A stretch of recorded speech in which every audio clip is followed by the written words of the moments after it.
Please note, the social atmosphere movement is different from the Zeitgeist movement. While the Zeitgeist movement enforces copyright over its videos, such as the Zeitgeist film series and lectures, the social atmosphere movement's videos, linked in the description, are truly yours. The videos I have made, which promote a resource-based economy or open source society, are not subject to copyright enforcement like the Venus Project or the Zeitgeist movement's videos. So yes, I am fully aware that this production completely rips off Zeitgeist addendum, but I do not care.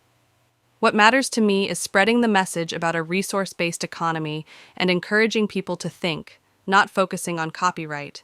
A true movement is about allowing the message to be mirrored, shared, or spread widely to raise awareness of what it promotes. Enforcing copyright, in my opinion, is counterproductive for the Zeitgeist movement, which is why the social atmosphere movement is open source. Copyright, in essence, is a form of plagiarism. It's as if someone is plagiarizing reality or God when they place something under copyright, as the reality we live in has already enabled any combination a human can imagine. So enjoy our cultural climate, the spirit of the age.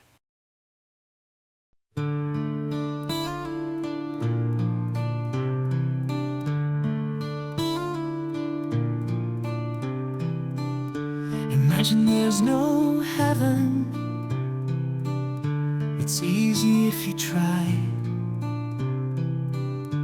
No hell below us, above us only sky. Imagine all the people living for today.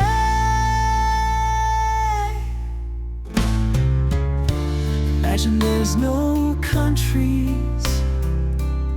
It isn't hard to do.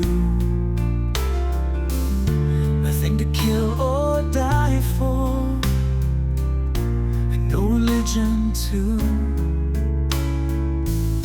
Imagine all the people living a life in peace. You may say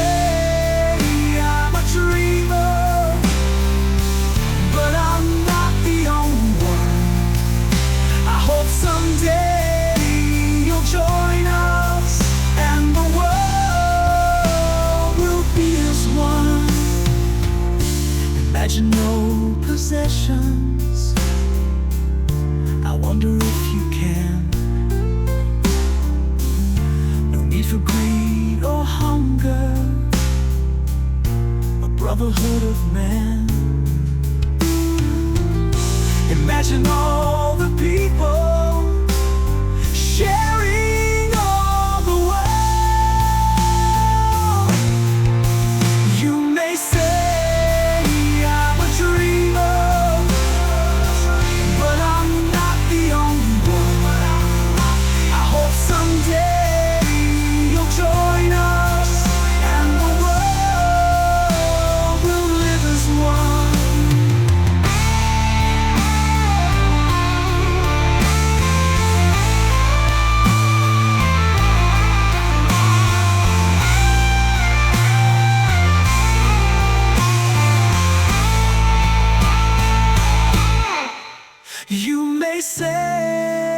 I'm a dreamer, but I'm not the only one.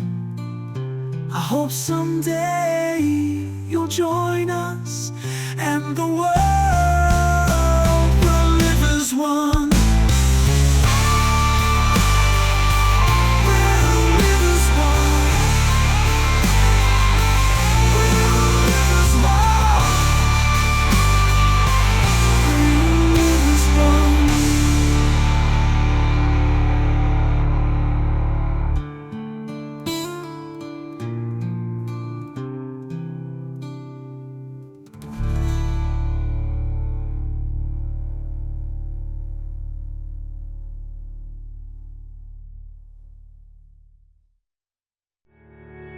Spirituality, at its core, is about engaging with intuition and understanding the present moment. It's a term that is often associated with religious or mystical beliefs, but in its purest sense, it transcends specific doctrines and focuses more on direct experience. In many theistic traditions, spirituality is tied to certain practices or beliefs that are deemed pleasing or displeasing to a divine entity. These practices are considered important because they align with a higher power's expectations, guiding adherents toward moral or righteous behavior. However, in non-theistic traditions, spirituality takes on a different tone. There is less focus on external rules or divine judgment, and more emphasis on experiencing life as it is, in the present moment. The past and future lose their significance, and what matters is the here and now. This perspective is less about following specific rituals or adhering to certain beliefs, and more about being fully present in the moment, embracing what is directly in front of us. This nowness is simple and straightforward. It's about experiencing life as it unfolds, without attaching labels of good or bad, and without trying to escape into memories of the past or dreams of the future. When we are fully present, we interact with reality in a precise and intelligent way. Every moment offers a unique experience, but we often avoid truly engaging with it. Instead, we let our minds wander, either clinging to past experiences or imagining what might happen in the future. One of the reasons for this avoidance is that the present moment can feel overwhelming. It holds a great deal of power and potential, which can be intimidating. To cope with this, we often look to the past for comfort or project ourselves into the future, seeking answers or solutions that may not even exist yet. In doing so, we miss the richness of what is happening right now. This avoidance of the present is deeply ingrained in how we approach life. We may seek comfort in religion, march in protests, or participate in societal structures like voting, believing that these actions will bring us closer to something better in the future. In reality, all of these actions are driven by our discomfort with the present moment, our reluctance to fully engage with the nowness of life. In a way, it's ironic. We are constantly seeking meaning or solutions outside of ourselves, whether through religion, politics, or social movements, when the real power lies in our ability to simply be present and fully experience life as it is. By learning to trust the present moment and embrace the intelligence that arises from direct experience, we may find that we no longer need to escape into the past or future. The present, in all its simplicity and complexity, is enough.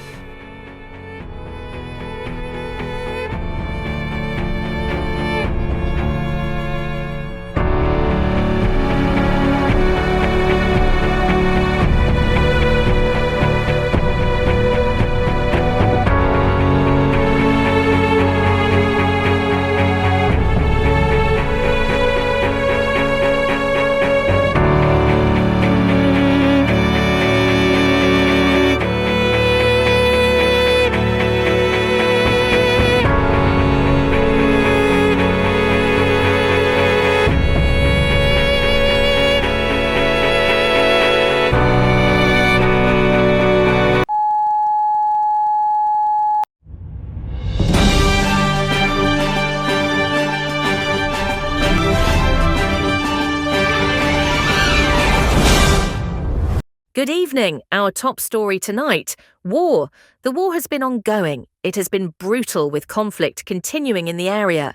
Guns firing, bullets whizzing by, bombs being dropped on people, blowing them up. Find out more after the break.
Jesus Christ wants you to do your patriotic duty and support the war effort.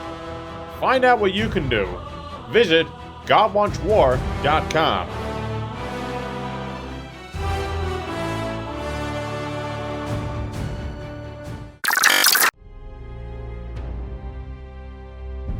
The more you investigate what we think we know, where we come from and what we're doing, the more it becomes clear that we've been misled by every institution. We've been lied to, not just by governments, education systems, or international banks, but also by religious institutions. Why should religion be considered untouchable when the same powers behind corruption in other sectors created it? These religious institutions are controlled by the same elites who run our governments and education systems. These elites care only about controlling the world, not about our well-being or that of our families. They have kept us away from the true divine presence in the universe, which many call God. While we may not fully understand what God is, we can be certain of what God is not.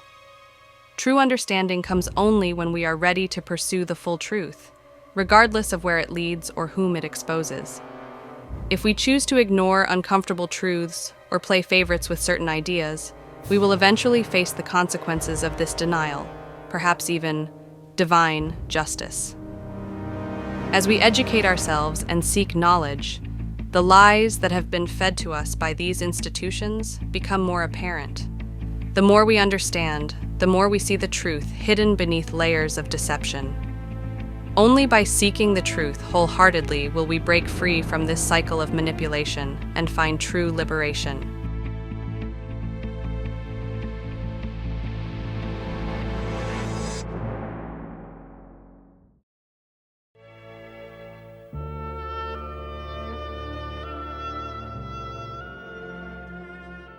The traditional which appeals to racial, sexual, and religious divisions, along with extreme nationalism, are losing their effectiveness. A new awareness is emerging that views the Earth as a unified whole, recognizing that a planet in conflict with itself is destined for failure. We are all part of a single interconnected organism, and if we continue to fight against each other, we risk our own destruction.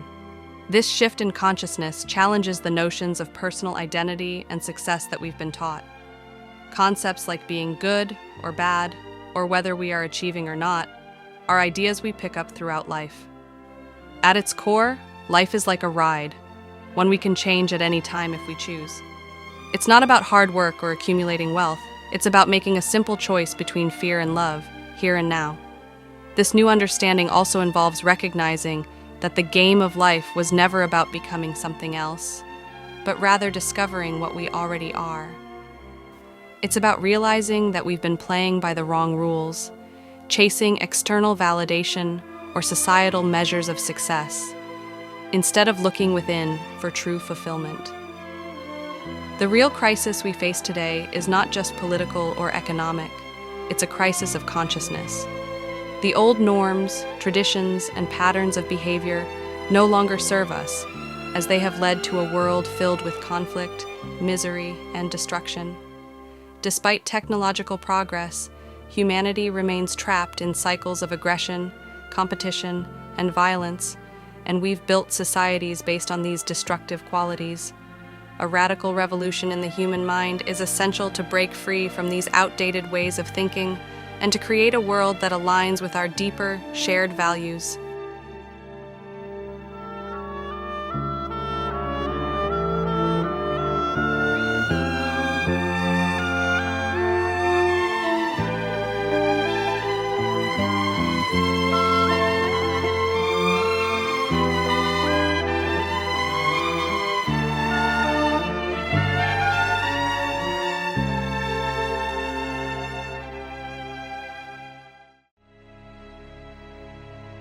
Society today is built around a network of institutions that influence every aspect of life, from politics and law to religion, social class, family values, and specialized professions.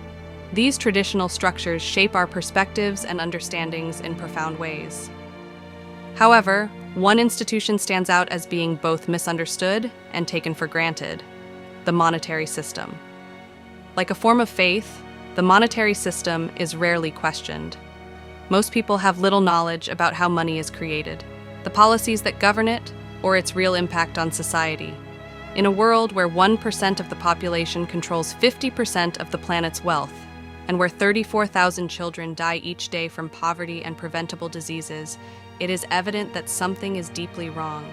Half of the world's population survives on less than $2 a day, underscoring the vast inequality and injustice inherent in our global systems. At the root of this inequality is money, the foundation of all societal institutions.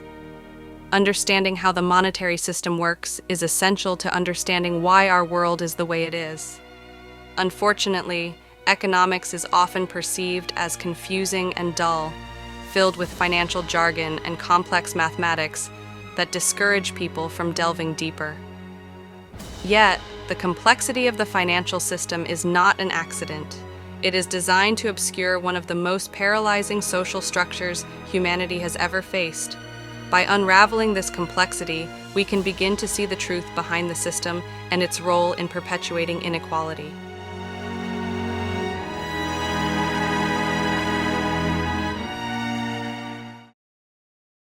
In around 1961, the Federal Reserve, which is the central bank of the United States, released a publication called Modern Money Mechanics.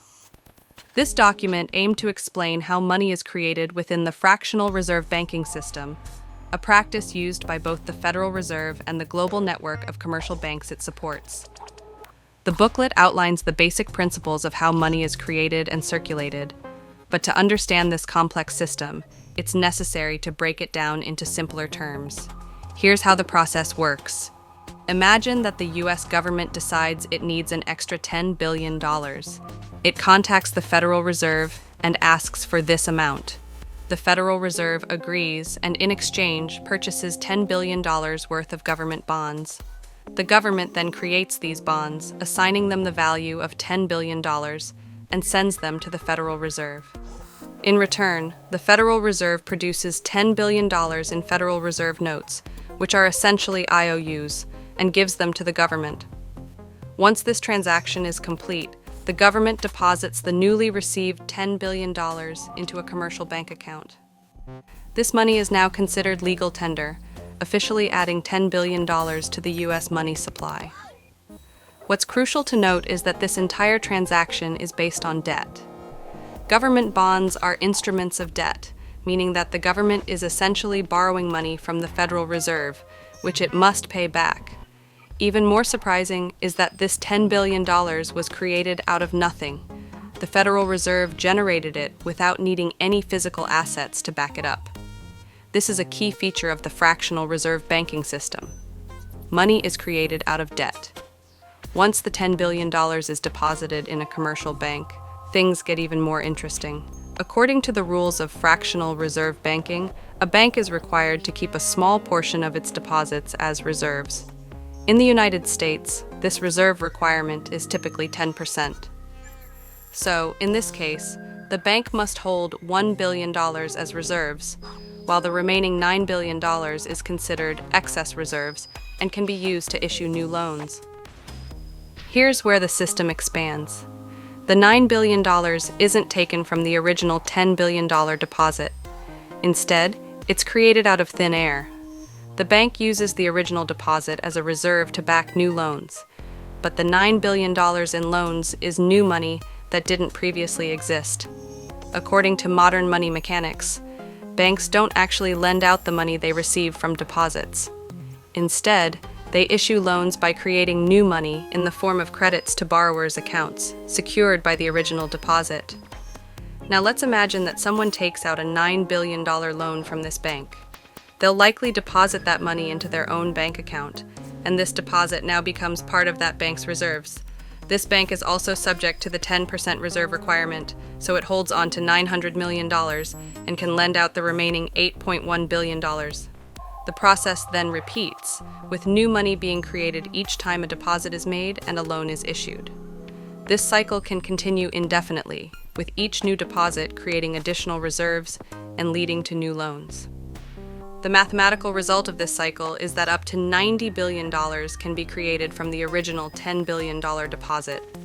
This means that Under the fractional reserve banking system, banks are able to create roughly 9 times the amount of money that is originally deposited. The creation of money in this way drastically expands the money supply, but it's important to remember that all of this money is essentially generated from debt. The system relies on the continuous issuance of loans and the belief that the money will eventually be repaid, even though most of it was created from nothing in the first place. In essence, fractional reserve banking allows banks to create large amounts of money by leveraging relatively small initial deposits. While this system fuels economic growth and enables banks to provide loans, it is also based on the assumption that borrowers will repay their loans, and that the cycle of deposit and loan creation will continue without interruption. If this cycle breaks down, such as during a financial crisis, banks can suddenly find themselves without enough reserves to cover their obligations, leading to instability in the entire financial system. Understanding this process is critical because it highlights how money is created and circulated in our economy, often without the public's full awareness. The system is shrouded in complex financial terms, which can make it difficult for people to grasp its true nature. However, at its core, the process of money creation under fractional reserve banking is based on debt, and the vast majority of the money supply exists not as physical currency, but as digital entries in bank accounts. This understanding sheds light on the workings of modern economics and the potential risks associated with a system that creates money out of nothing. Do you have money jitters? Ask the obliging Bank of America for a jar of soothing instant money, M-O-N-E-Y, in the form of a convenient personal loan. Available now at Bank of America. So now we understand the money creation process through the fractional reserve banking system, a concept that reveals the complex, yet often misunderstood mechanics behind the functioning of modern economies. One must ask a seemingly simple yet elusive question: what gives newly created money its value? The answer is as surprising as it is troubling. The value of new money comes from the money already in existence. All paper money eventually returns to its intrinsic value, zero.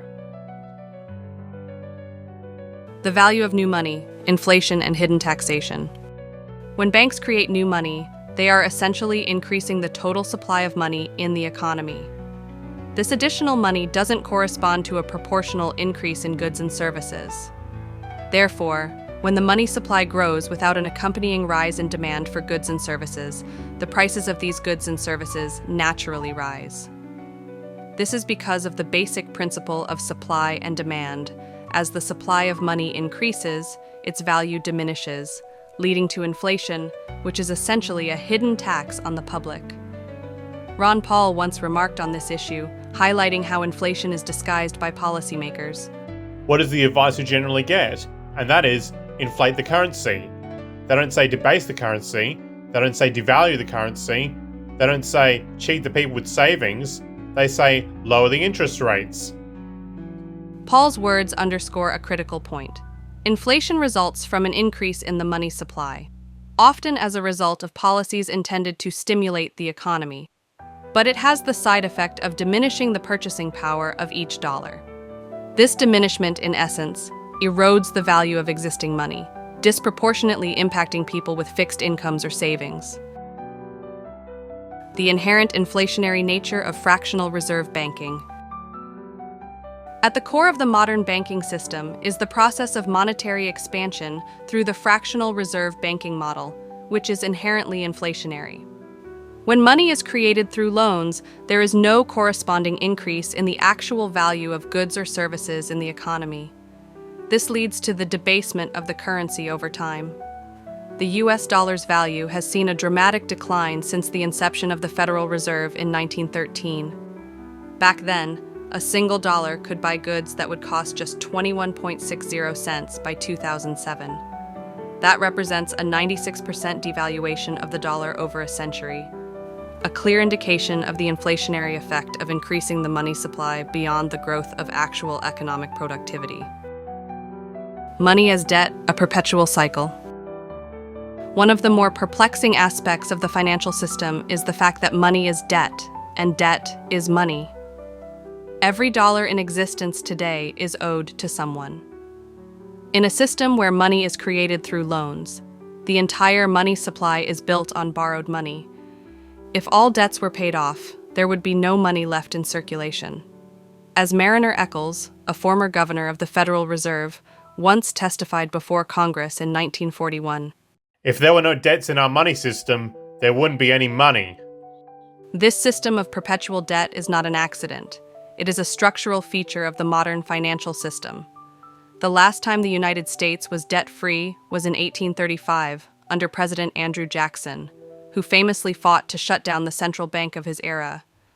He warned that the central bank's control over the nation's money supply would eventually lead to a loss of sovereignty and economic freedom.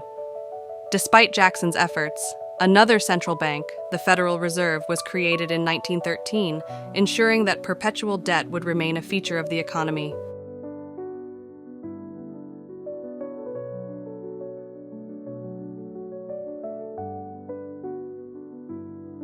The multiplier effect and its consequences. The mechanics of the fractional reserve system amplify the effects of debt-based money creation. When a bank receives a deposit, it is only required to keep a fraction of that deposit in reserve, hence the term fractional reserve banking. The rest can be loaned out, effectively multiplying the original deposit many times over. This practice leads to the creation of new money that did not previously exist, further inflating the money supply and debasing existing currency. This system forces people into a perpetual competition for money. Since money is created through loans, individuals and businesses must compete to earn enough money to repay their debts. However, because interest is applied to these loans, there is always more money owed than there is available in circulation, creating a built-in scarcity of money. The role of interest and unpayable burden. One of the most significant elements missing from the public's understanding of the monetary system is the impact of interest. When the government or an individual borrows money, it must be paid back with interest. The problem is that while the money supply grows through the creation of loans, the money to cover the interest does not exist within the system. This creates a perpetual deficit that can only be covered by creating even more money, leading to further inflation. This built-in scarcity ensures that there will always be individuals or businesses unable to meet their debt obligations, leading to defaults and bankruptcies. As the financial system operates like a game of musical chairs, not everyone can win or stay afloat. The result is a transfer of real wealth from the indebted to the lenders, particularly the banks, which can repossess assets such as homes when individuals fail to meet their debt obligations. The legal fiction of money creation. The process of money creation raises significant legal and ethical questions, as illustrated by a landmark court case in 1969 involving Jerome Daley. Daley challenged the foreclosure of his home on the grounds that the bank had not provided any real consideration in the mortgage contract. In legal terms, consideration is the basis of any contract. Each party must exchange something of value. Daley argued that since the bank had created the money for the loan out of thin air, it had not provided legitimate consideration. The court agreed, ruling that the bank had no legal right to foreclose on Daley's property because it had created the loan money without having any actual assets to back it up. This case revealed the fundamental deception at the heart of the fractional reserve banking system. Banks are essentially creating money from nothing and then charging interest on it. The greenback and the struggle for financial independence.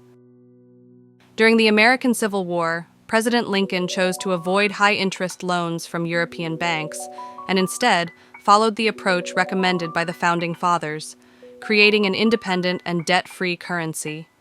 This currency was named the greenback. After this decision was made, an internal document circulated among private banking interests in both Britain and the United States. It stated, "Slavery is the ownership of labor, which includes the responsibility for the workers' welfare, while the European system aims to control labor by managing wages. This control, the document suggested, could be achieved by controlling the money supply. Allowing the greenback to circulate was unacceptable. as it was beyond their control. Debt as a tool of control. Given the mechanics of fractional reserve banking and the inevitable inflation it causes, the system can be seen as a form of economic control. Debt is the primary mechanism through which this control is exerted.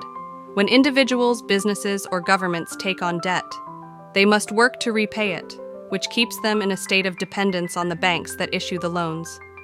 The perpetual creation of debt ensures that the majority of people remain in a state of economic servitude. As the famous quote goes, "Physical slavery requires people to be housed and fed. Economic slavery requires people to house and feed themselves." The latter form of control is far more insidious because it is invisible. Most people are unaware of the degree to which they are beholden to the financial system. The global implications, economic warfare. The power of the banking system extends far beyond national borders. Institutions like the World Bank and the International Monetary Fund, IMF, use debt to control entire nations. Developing countries, in particular, are often subjected to harsh austerity measures as a condition of receiving loans, which further entrenches their economic dependence on wealthier nations and multinational corporations. The creation of new forms of financial control, such as the use of economic hitmen, further illustrates the global scope of this system. These individuals, working on behalf of corporations and governments, persuade developing nations to take on unsustainable levels of debt. When these countries inevitably default, they are forced to sell off their resources or infrastructure to foreign interests, effectively ceding their sovereignty in exchange for financial relief. A system built on debt. At its core, the fractional reserve banking system is a mechanism for the creation of debt, which in turn drives the creation of money. This system is inherently inflationary, perpetually erodes the value of existing money, and guarantees that there will always be winners and losers in the economic game. As long as this system remains in place, true economic freedom will be out of reach for the majority of people, and the wealth gap between the rich and poor will continue to widen. Debt is the cornerstone of modern economic slavery, and the banks are the primary beneficiaries of this system. For those in power, the control of money is the ultimate means of controlling society. It is an invisible form of warfare, one that most people are not even aware they are a part of. Part 2. The Economic Hitman. There are two ways to conquer and enslave a nation. One is by the sword, the other is by debt. John Perkins, a former insider in global finance, played a key role in a system designed to expand corporate and political power under the guise of international aid and development. In his account in the film Zeitgeist addendum, individuals known as economic hitmen were tasked with exploiting the resources of developing nations for the benefit of wealthy corporations and political elites. The process often began by targeting a country rich in valuable resources, such as oil. A large loan would then be arranged, often through international financial institutions like the World Bank. However, the funds from these loans were not intended to benefit the country directly. Instead, the money would be directed toward major corporations to develop infrastructure projects, like power plants, ports, and industrial zones that would benefit a small, wealthy elite within the country. The majority of the population, meanwhile, would see little or no improvement in their living conditions. This strategy was intentionally designed to leave the targeted country with an enormous debt, one it could never hope to repay. Once the country was trapped in this financial bind, it became vulnerable to outside pressure. Economic hitmen would return to negotiate on behalf of the powerful interests they represented, making demands such as access to the country's natural resources at a fraction of their value, or the establishment of military bases. Sometimes they would even pressure the country to support international policies or military actions that aligned with the agenda of powerful nations. In many cases, the indebted country would be forced to privatize essential services, like electricity, water, or even educational and healthcare systems, selling them off to multinational corporations. This created a cycle of dependency and control, allowing outside entities to profit from the nation's resources and labor, while the country itself became trapped in a state of perpetual debt and subservience.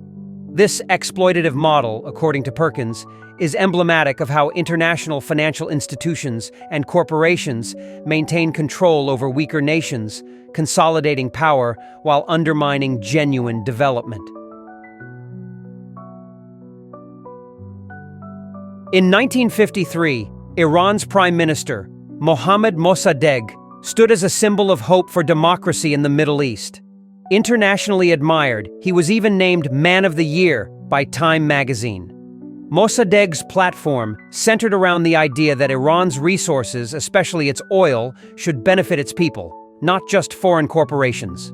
He began implementing policies that would require international oil companies to pay much higher shares to Iran for the oil they were extracting. To the US, however, Mossadegh's demands were seen as problematic.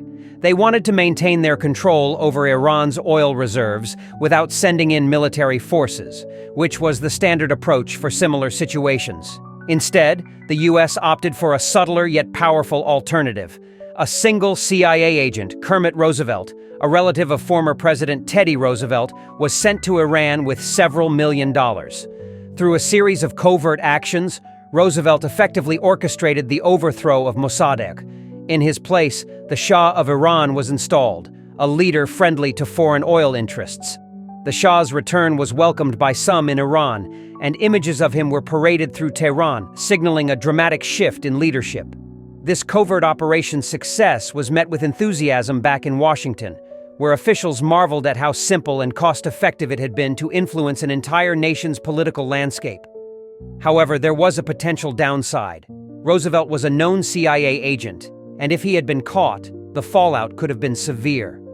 This led US leaders to establish a new approach, using private consultants and funneling money through international institutions like the World Bank or the IMF.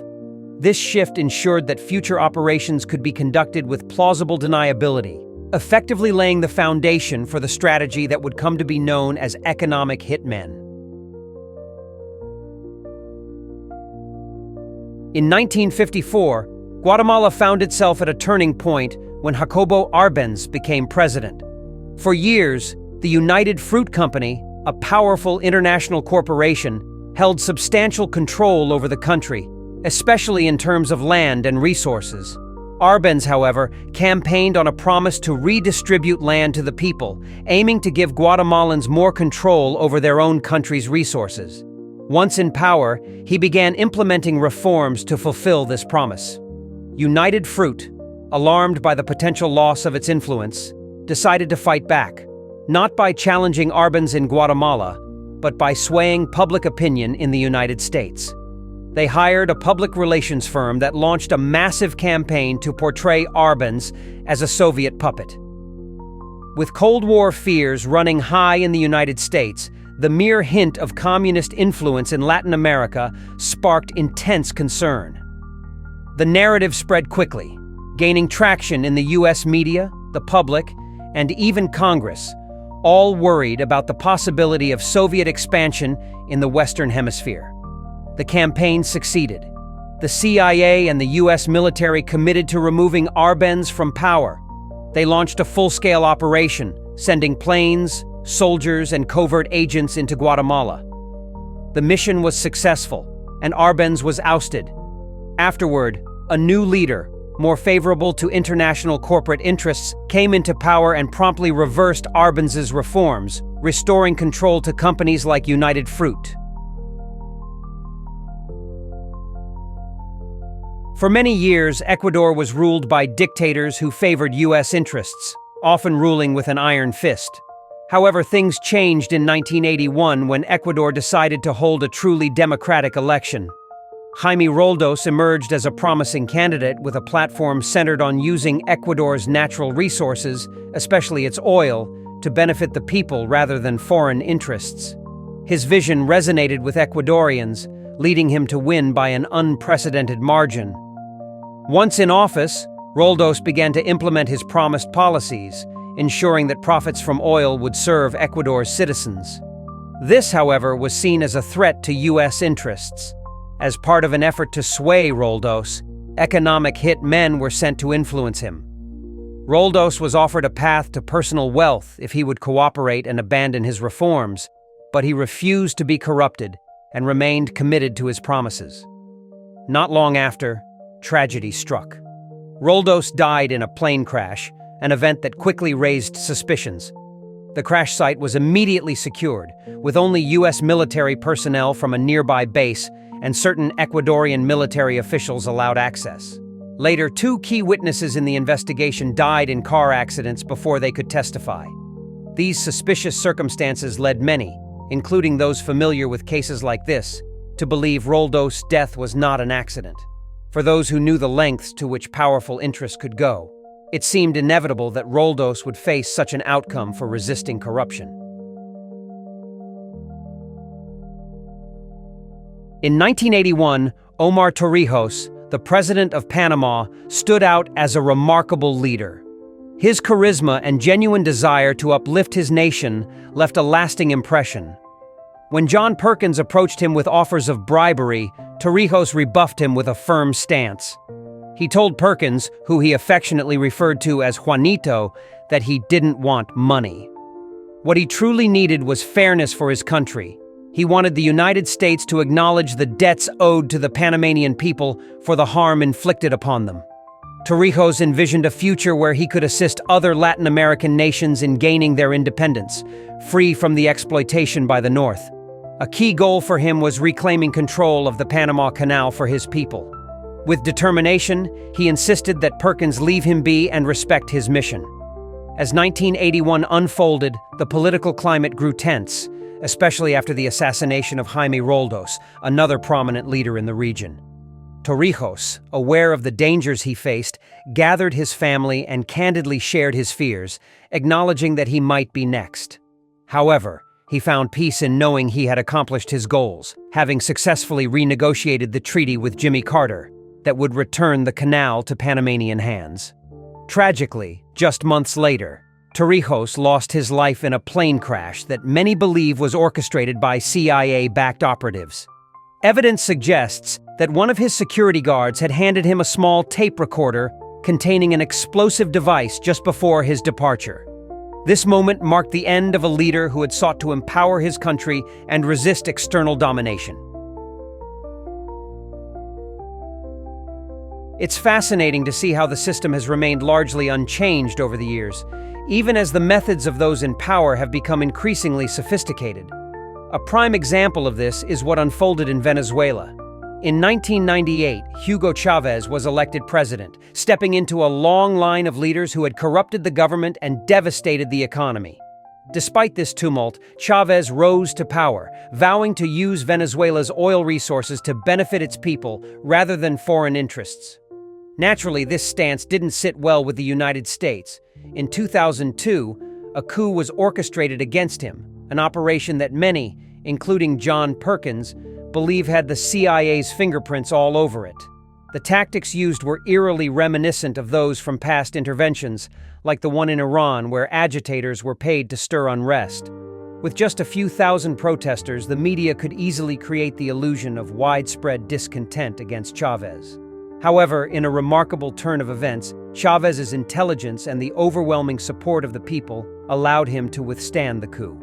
This moment was a significant victory for Latin America, showcasing the resilience of a nation standing firm against external manipulation.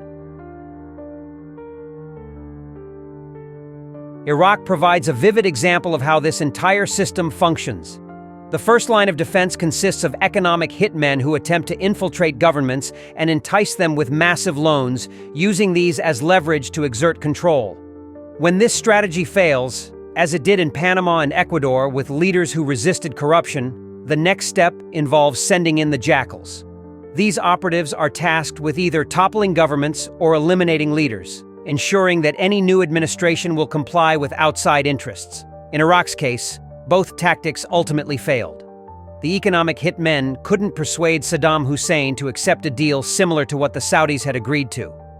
When that effort faltered, the jackals were deployed to take him out, but they couldn't penetrate his strong security, which was a testament to his knowledge of the system. He had once worked for the CIA himself. After that, in 1991, troops were sent in to dismantle the Iraqi military, operating under the assumption that Saddam would eventually fall in line. They could have removed him entirely at that moment, but he was viewed as the kind of strong leader who could maintain order and manage regional threats, particularly from the Kurds and Iranians. In the following years, economic hitmen returned to Iraq, but their efforts were again unsuccessful. Had they succeeded, Saddam might still be in power, buying arms and jets as he pleased. When the Jackals couldn't accomplish their mission either, the military intervened once more, ultimately leading to Saddam's removal. This intervention also resulted in substantial reconstruction contracts for companies that had profited from the conflict, creating a lucrative cycle from the destruction of a nation. Thus, Iraq exemplifies the three stages of this process: the economic hitmen, who failed, the Jackals, who also failed, and finally, the military, which completed the task. In this way, we've created an empire, but it's been done in a subtle, clandestine manner.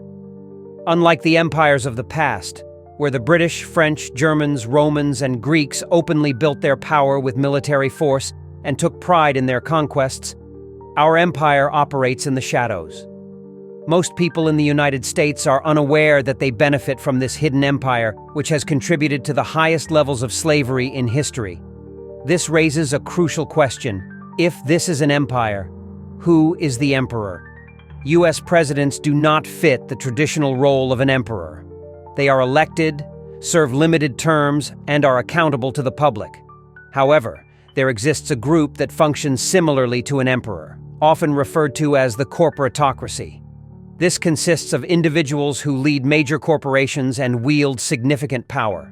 The corporatocracy controls our media through direct ownership or advertising and exerts influence over politicians by funding their campaigns, either through corporate financing or personal contributions. These individuals aren't elected, have no term limits, and don't answer to anyone. At the highest levels, it can be difficult to discern whether a person is working for a private corporation or the government, as they frequently move between the two roles. For example, a person might shift from being the president of a large construction company like Halliburton to serving as the vice president of the United States, illustrating the fluidity between corporate and governmental positions. In many ways, the government remains hidden, with its policies implemented by corporations, while the corporatocracy shapes government policies before they become official. This relationship is deeply intertwined and comfortable, not arising from conspiracy but from a shared understanding. The primary goal is to maximize profits, regardless of the social and environmental consequences. The manipulation by the corporatocracy through debt, bribery, and political upheaval is often referred to as globalization. Similar to how the Federal Reserve keeps the American public in a state of indentured servitude through perpetual debt, inflation, and interest, institutions like the World Bank and IMF carry out this role on a global scale. The basic scheme is straightforward. A country is placed in debt, either through its own mismanagement or by corrupting its leaders. Following this, stringent conditions, often known as structural adjustment policies, are imposed. These typically include 1. Currency devaluation. When a country's currency loses value, everything priced in that currency also decreases in worth. This allows foreign nations to acquire local resources at a fraction of their true value. 2. Cuts to social programs. Large funding reductions for essential services like education and healthcare undermine societal well-being, leaving the public vulnerable to exploitation. 3. Privatization of state-owned enterprises. This process allows foreign corporations to purchase and profit from essential public services.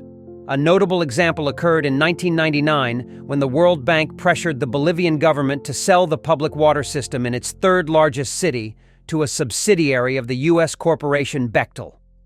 Following this sale, water bills for already impoverished residents soared, prompting a significant public uprising that ultimately led to the cancellation of Bechtel's contract.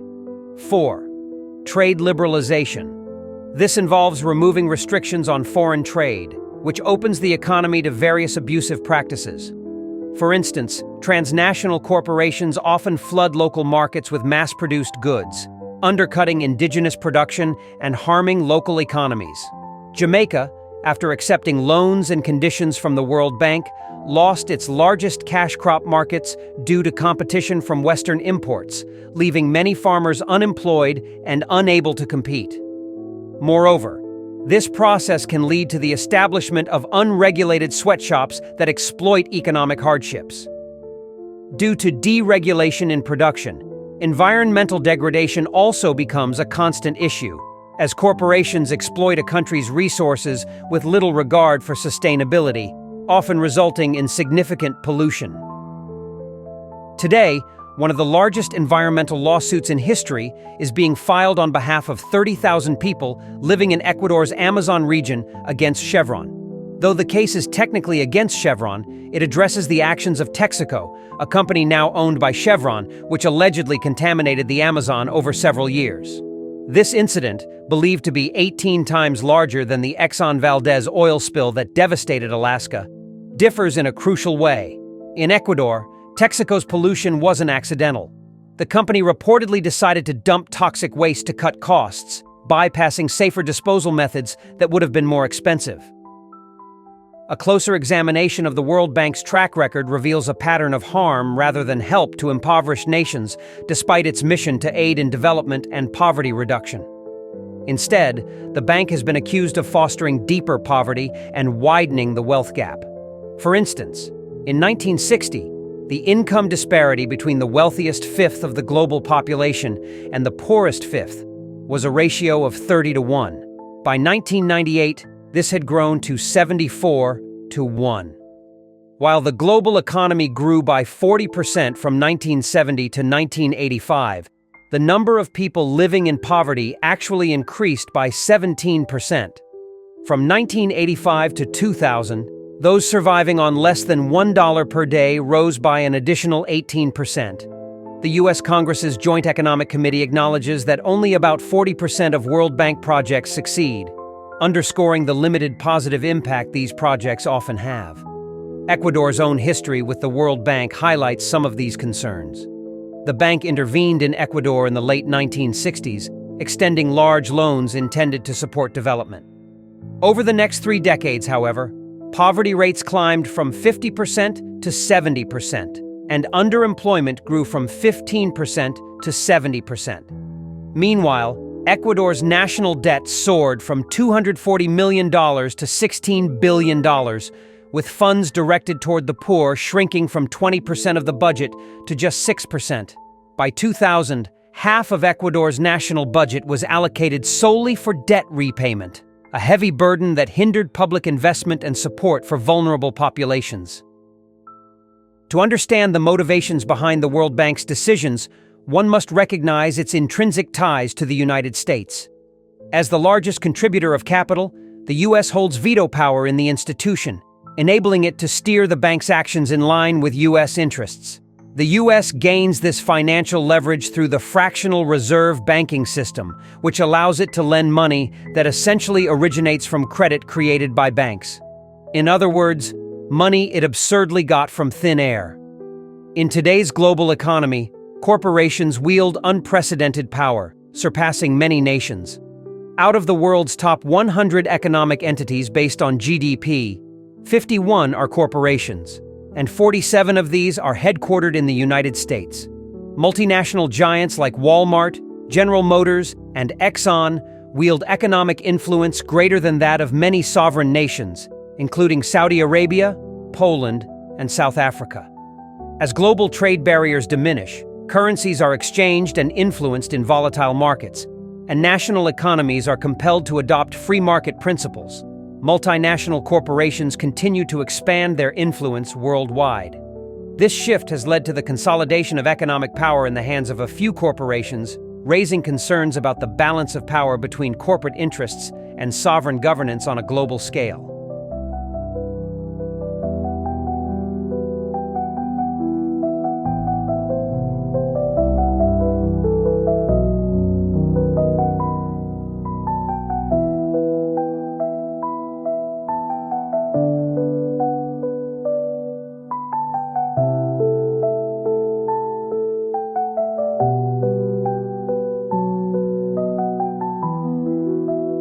In recent decades, the world has been increasingly shaped by global economic integration, largely driven by the forces of free market capitalism.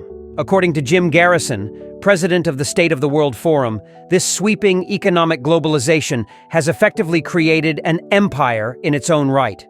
Global financial institutions like the World Bank, the International Monetary Fund, IMF, and the World Trade Organization, WTO, enforce specific economic policies worldwide, mandating structural adjustments and conditionalities on the nations that engage with them.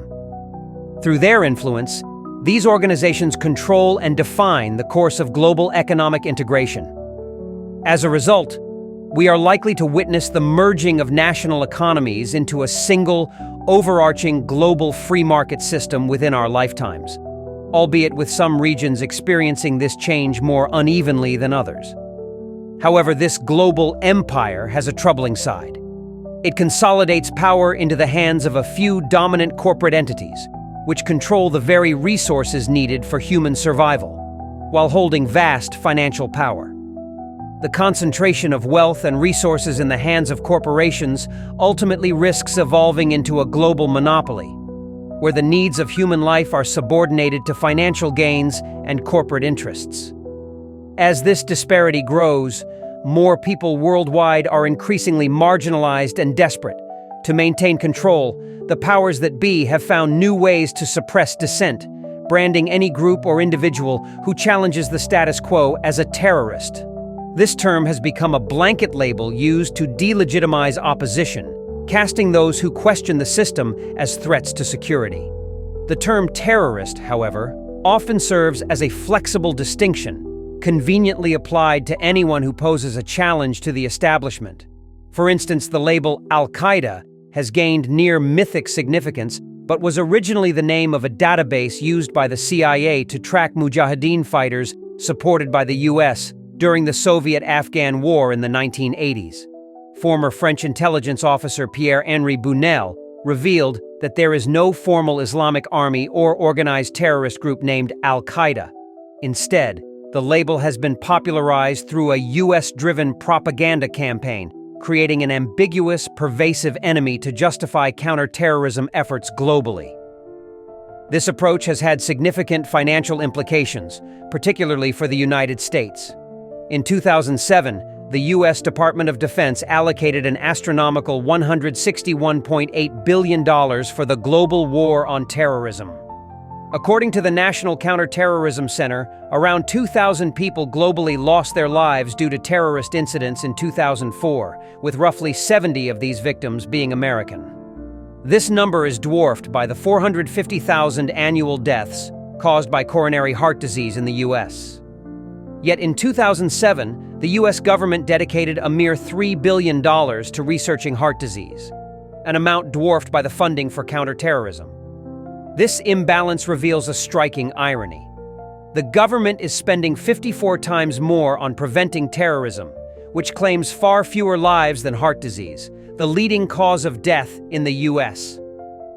The myth surrounding terrorism and Al-Qaeda has only grown as these terms are used repeatedly in media coverage of any action perceived as a threat to U.S. interests. In mid-2008, the U.S. Attorney General even proposed that Congress declare an official war on this intangible concept, expanding counterterrorism measures that often infringe on civil liberties. By July 2008, over 1 million people were added to the U.S. terrorist watch list. This growth in counterterrorism policies appears less about protecting society and more about maintaining an establishment faced with growing criticism, both domestically and abroad. Much of this backlash stems from a corporate empire that aggressively pursues profit at the expense of human rights, creating resentment and anti-American sentiment worldwide. Yet the real terrorists of our time aren't clandestine operatives meeting in secret. They are often figures in positions of corporate and governmental power, dressed in expensive suits, operating within the frameworks of finance, government, and business. This powerful network perpetuates policies that benefit an elite few while disregarding the costs to human life and global well-being. One of the most significant questions we must ask ourselves then is how to dismantle a system rooted in greed and corruption. whose interests often run counter to those of the broader population. This system seems to feel no remorse for the devastation left in its wake, whether in conflict zones like Iraq and Afghanistan, where hundreds of thousands have perished in wars driven by corporate interests in oil and natural resources, or in the exploitative conditions of sweatshop labor, which serve the demands of wealthy Western markets, or the orchestration of false flag terror attacks that serve as both a distraction and for the promotion of fear and division, or the built-in modes of social processes which are intrinsically abusive, or the systematic reduction of civil liberties and the violation of human rights which are done to protect the system itself from its own inadequacies.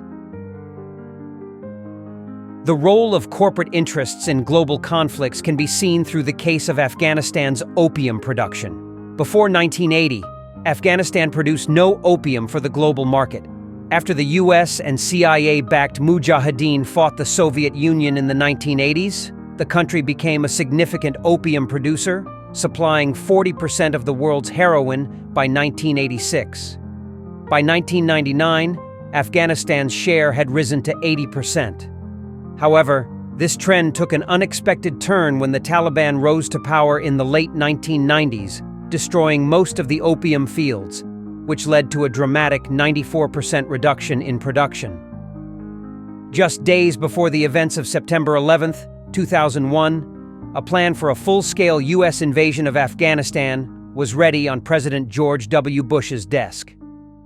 After the invasion, opium production surged once again, with Afghanistan now supplying over 90% of the world's heroin, a figure that grows each year, raising questions about the true motivations behind the U.S. presence in the region. Beyond global conflicts, the broader system also includes various institutions operating behind closed doors to advance the interests of the elite.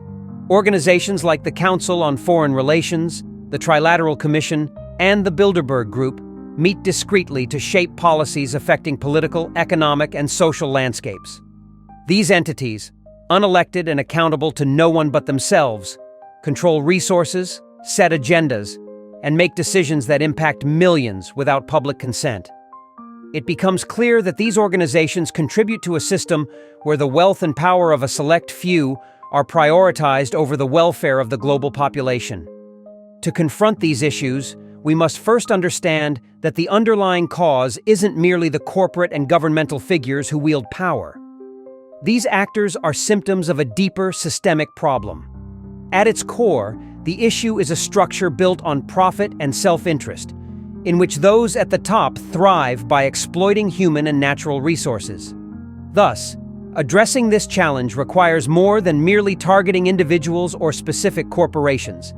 It calls for a fundamental reevaluation of the structures that uphold and justify these exploitative practices.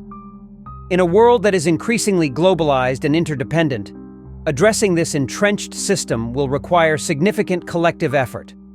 Alternatives to this power structure could include reforming economic systems to prioritize human rights and environmental sustainability, establishing accountability measures for corporations operating internationally, and amplifying the voices of those impacted by these policies. Solutions will not come easily, but understanding the true nature of this global empire is a crucial first step in dismantling its pervasive influence. Only by addressing the structural causes of inequality and corporate dominance can we hope to create a world that values human life over profit.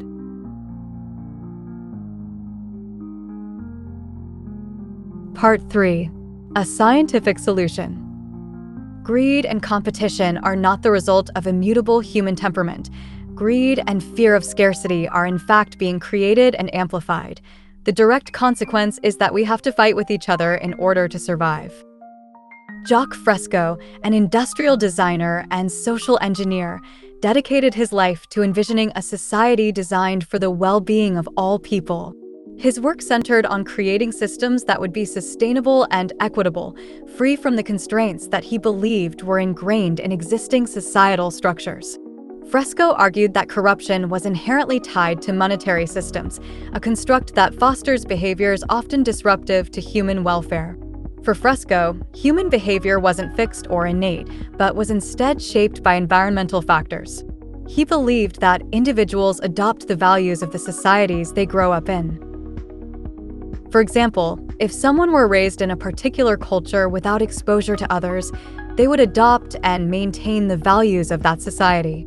This, Fresco observed, extended beyond individuals to entire nations and families, where customs and beliefs are passed down as truths, creating established societies that resist change.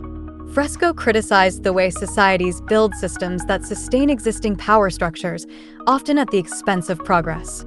He contended that governments are structured to maintain the status quo rather than to enact real change. In his view, the established order of society, whether through communism, socialism, fascism, or free enterprise, is fundamentally flawed and resistant to evolution, ultimately leading to corruption.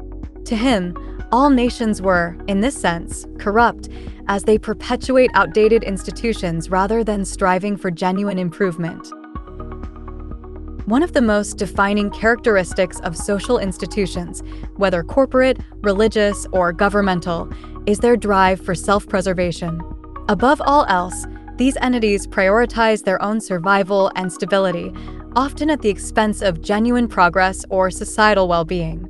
For instance, an oil company would resist any widespread adoption of alternative energy sources it cannot control, as this shift would reduce its relevance and profitability. Similarly, historical conflicts like the Cold War and the eventual fall of the Soviet Union served to uphold the United States' global and economic dominance, helping to maintain an established power balance.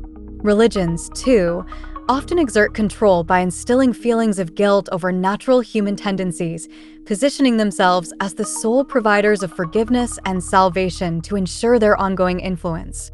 There are no sincere believers in Jesus Christ because religion tortures people until they believe.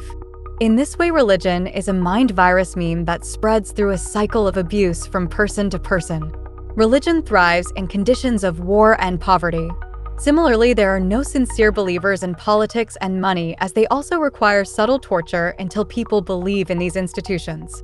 Politics, money, and religion are all forms of thought slavery. Central to this institutional need for self-preservation is the monetary system.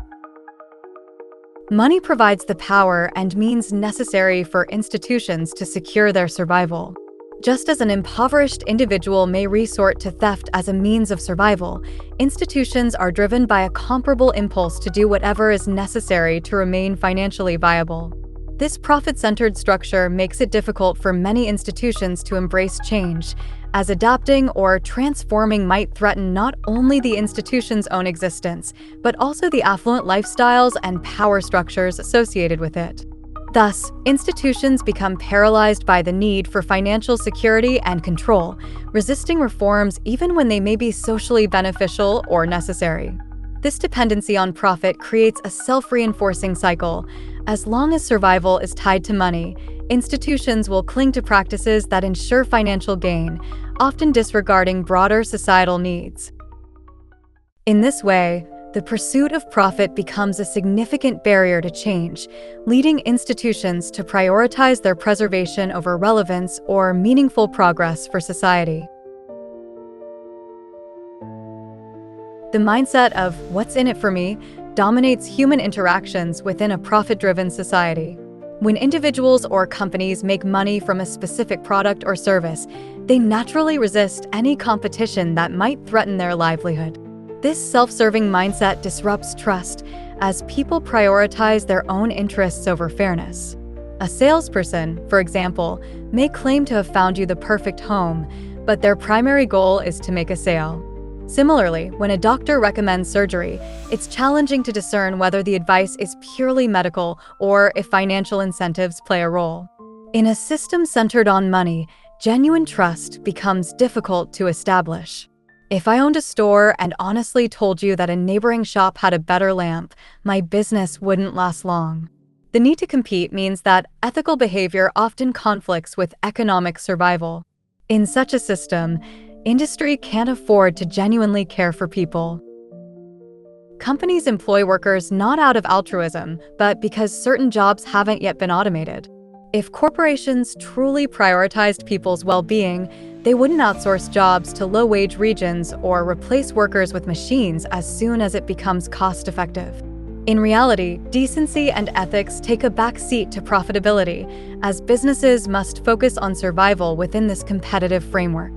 This emphasis on self-preservation isn't exclusive to capitalism. In every major economic system, fascist, socialist, capitalist, or communist, money, labor, and competition remain at the core. Even in communist China, often viewed as a counterpoint to capitalist nations like the United States, economic activity operates on similar principles. The difference lies only in the extent of state intervention. In truth, monetarism drives the interests of countries across the globe, and the most aggressive version of this philosophy is found in free market capitalism. Early economists like Adam Smith argued that self-interest and competition foster social prosperity as they create incentives that fuel innovation and perseverance. What these theorists didn't address, however, is the darker side of a competition-based economy. While it may inspire growth, it also breeds corruption, wealth concentration, social inequality, labor exploitation, technological stagnation, and even an informal oligarchy where the rich wield undue influence over government. Corruption, often understood as moral perversion, takes on many forms in this context. For instance, when a company saves money by dumping toxic waste into the ocean, the harm is blatant. But when a giant like Walmart forces small businesses to shut down due to their inability to compete, the ethics become murky. Is Walmart at fault for outcompeting smaller retailers? Or when a company replaces a worker with a machine that can perform the same task at a lower cost, society tends to accept this as just the way things are, overlooking the inhumanity of treating people as dispensable. In all these cases, whether polluting the environment, establishing monopolies, or downsizing jobs, the underlying motive is the same: profit. These actions are simply different expressions of a self-preserving mechanism that consistently values monetary gain over human well-being. Corruption, therefore, is not merely a side effect of a monetary-driven system. It is the system's foundation. Although people may recognize this dynamic in individual cases, many fail to grasp the profound implications of basing a society on such self-interest. Mike, welcome to the show. We appreciate you being on tonight. Thanks for the invitation, Joe. Okay, let's talk about the rat of the week. Why is Bayer Corporation the rat of the week? Internal documents show that after this company positively, absolutely knew that they had a medication that was infected with the AIDS virus, they took the product off the market in the U.S. and then they dumped it in France, Europe, Asia, and Latin America. The medicine's called Factor VIII. It was an injection medicine that was used for hemophiliacs, mostly children. Children had been born with an incurable disease. Hold on, Mike. So, hold on. So you're telling me that Bayer knew that this drug was infected with the AIDS virus. They yanked it from the market in America, and then they dumped it in markets overseas? They had to figure out a way, Joe, to make a profit on a product that they could not sell in America. So they made a huge profit. They dropped the product in Japan, Spain, and France. By the way, Joe, government officials in France that allowed that to happen actually had to go to prison for it. In America, not one corporate executive for this company has been indicted or even criminally investigated by our Justice Department. Why not? What, you're telling me that these people that dumped this AIDS-tainted blood in foreign countries, who killed children, have not been taken to task in the United States? It's worse than that. The U.S. government allowed it to happen. The FDA allowed this to happen. And now the government is completely looking the other way. Thousands of innocent hemophiliacs have died from the AIDS virus. And not only they're dying, their family members are dying because they're becoming infected with the disease. You see, corruption is embedded in the system. We're all taking from one another, so expecting decency in such an environment is unrealistic. People often feel uncertain about who to elect, believing in the power of democracy. However, in a system where wealth dominates, true democracy becomes impossible. Those with greater financial resources can amplify their messages through extensive advertising, overshadowing less wealthy candidates. This leads to a system where the wealthy elite ultimately control the choices presented to the public, making it more of an oligarchy than a democracy. Supreme Court Justice Louis Brandeis captured this dilemma well. Quote, "We can either have democracy in this country, or we can have great wealth concentrated in the hands of a few, but we can't have both," unquote. When the wealthiest few control the media and shape public opinion, elections become skewed towards maintaining the status quo of the elite. It's no coincidence that unknown figures suddenly emerge as prominent presidential candidates, backed by extensive funding and media support.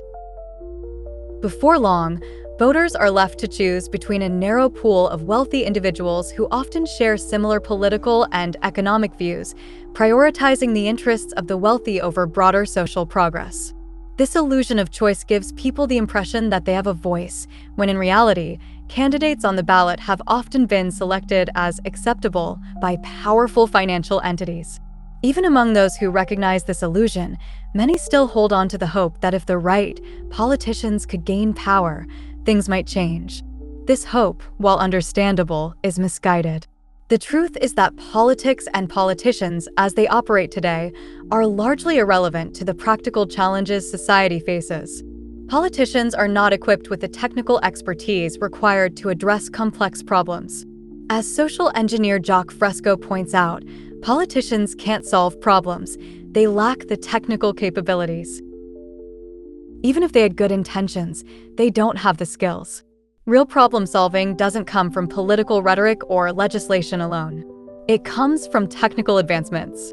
For instance, technicians and engineers design desalination plants, develop electric power systems, invent motor vehicles, and create heating and cooling technologies that make life more comfortable.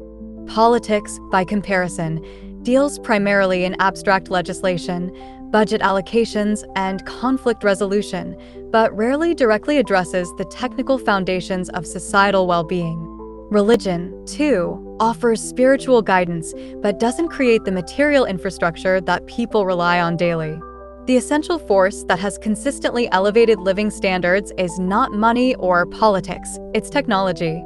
While money can influence access and distribution, it cannot directly feed, shelter, or protect people. Likewise, politicians can establish regulations and manage conflicts, but they lack the technical skills needed to create innovative solutions. And although religion may offer emotional comfort, it does not provide the material benefits that sustain everyday life. Technology alone has driven human progress, producing everything from clean water to modern transportation and medical breakthroughs. In essence, focusing on wealth and political control overlooks the real foundation of societal improvement. True progress depends on harnessing technology for the betterment of all, rather than relying on a system driven by money and elite interests. Only by recognizing and investing in this reality can society move toward a more just and sustainable future. What is technology? At its core, technology is a tool, a pencil that captures ideas on paper, an automobile that enables faster travel, or a pair of eyeglasses that grants clear vision to those who need it. Technology is essentially an extension of human capabilities, created to reduce effort and free us from various challenges. Consider what life would be like without a telephone, an oven, a computer, or an airplane. Each item in our homes, from a simple table to a sophisticated dishwasher, is a product of technological ingenuity, stemming from human creativity and scientific advancement, not from money, politics, or religion. These are, in fact, institutions that can often stand apart from or even hinder technological progress. While writing to a congressperson might be a noble act, true solutions are beyond mere legislative proposals. Those in leadership should be champions of technological progress, the scientific understanding of human behavior, and the knowledge of factors that influence society. They shouldn't need letters urging them to take action. Instead, they should already be prioritizing initiatives that address human needs directly. A fundamental issue in today's society is that many decisions are dominated by costs rather than resources. Politicians often ask, "How much will it cost?" rather than, "Do we have the resources?" If resources were the true priority, we could ensure everyone had housing, healthcare, education, and access to state-of-the-art research facilities. But we operate within a monetary system that prioritizes profit over people. The profit-driven system operates not on efficiency or sustainability, but on self-interest and competition. High efficiency and true sustainability are often at odds with profit motives. If products were truly built to last, we wouldn't have billion-dollar industries for vehicle maintenance or electronics that quickly become obsolete. Similarly, abundance undermines profit. In the supply and demand economy, too much of a good thing drives down its value. For instance, if a diamond mine unearths an abundance of diamonds, the price and profitability per diamond drop accordingly. In essence, profit thrives on scarcity. The profit motive does not foster a world of abundance, efficiency, or sustainability. Those principles would make profit unnecessary. Instead, scarcity is the driving force behind profits in the current system. What is scarcity? It's about preserving value by limiting availability. Slowing oil production raises its price, and controlling the diamond supply keeps their value high. In fact, diamonds are even burned at the Kimberley diamond mines to restrict their availability since they're just carbon. This practice helps sustain their high market price. So, what does it mean for society when scarcity, whether naturally occurring or manufactured, benefits industries? It means that true sustainability and abundance are impossible within a profit-driven system because scarcity lies at its core. This system cannot foster a world without war or poverty, cannot drive technology to its most efficient and productive forms, and, most critically, cannot expect people to act with true integrity and compassion. In a scarcity-based economy, such ideals are fundamentally at odds with the pursuit of profit. When people talk about human nature, they often rely on the idea of instinct to explain behaviors they don't fully understand. With limited knowledge, they claim that traits like greed are natural, asserting that humans are simply built that way. But greed is no more natural than wearing clothes. It's not an inherent part of us. The real challenge is to address the root causes of these problems. By targeting and removing the systems and processes that foster greed, prejudice, bigotry, and exploitation, we can eliminate the need for prisons, welfare, and other reactive measures. Issues like elitism, social divisions, and exploitation are products of a world that has operated on scarcity, bartering, and monetary systems. These structures perpetuate the lack that drives people to act against each other. If we change the conditions that breed socially destructive behaviors, those behaviors won't exist. The idea that things like greed or aggression are inborn is a misconception. Human behavior, not human nature, is what shapes our actions, and history shows that behavior changes based on societal influences. Bigotry, corruption, and hatred are not traits we're born with. They're absorbed from our surroundings. In a monetary system, issues like war, poverty, corruption, hunger, and suffering are inevitable. Significant, lasting change isn't possible within that framework. What's needed is a complete redesign of our culture and values, aligning them with the Earth's capacity to sustain us, not with subjective human opinions or the agendas of politicians and religious doctrines. This is the vision of the Venus Project, a future where human behavior, not constrained by outdated systems, can flourish in harmony with the planet and in alignment with true human potential. The Venus Project envisions a society free from the outdated constraints and institutions that have shaped human life for centuries. In this future society, there would be no need for superstition, incarceration, policing, cruelty, or rigid laws. Many professions we rely on today, such as stockbrokers, bankers, and advertisers, would vanish simply because they would become irrelevant. In this world, human prosperity would rely not on monetary exchanges, but on intelligent management of the Earth's resources. Technology, developed through human ingenuity, would be the foundation that frees people and enhances the quality of life. When we focus on resource management, we realize that our current dependence on money acts as a barrier between people and resources. Money has value because of real or perceived scarcity. We don't usually pay for things like air or basic tap water because they are so abundant that assigning them a price is unnecessary. Imagine if we had abundant resources and advanced technology capable of creating all essentials, homes, cities, transportation, with high efficiency. In such a world, there would be no need for money, nor would people have to work jobs simply to survive. If machines and automation were so advanced that they took on all laborious tasks, employment would no longer be necessary, and with it, the need for money would disappear.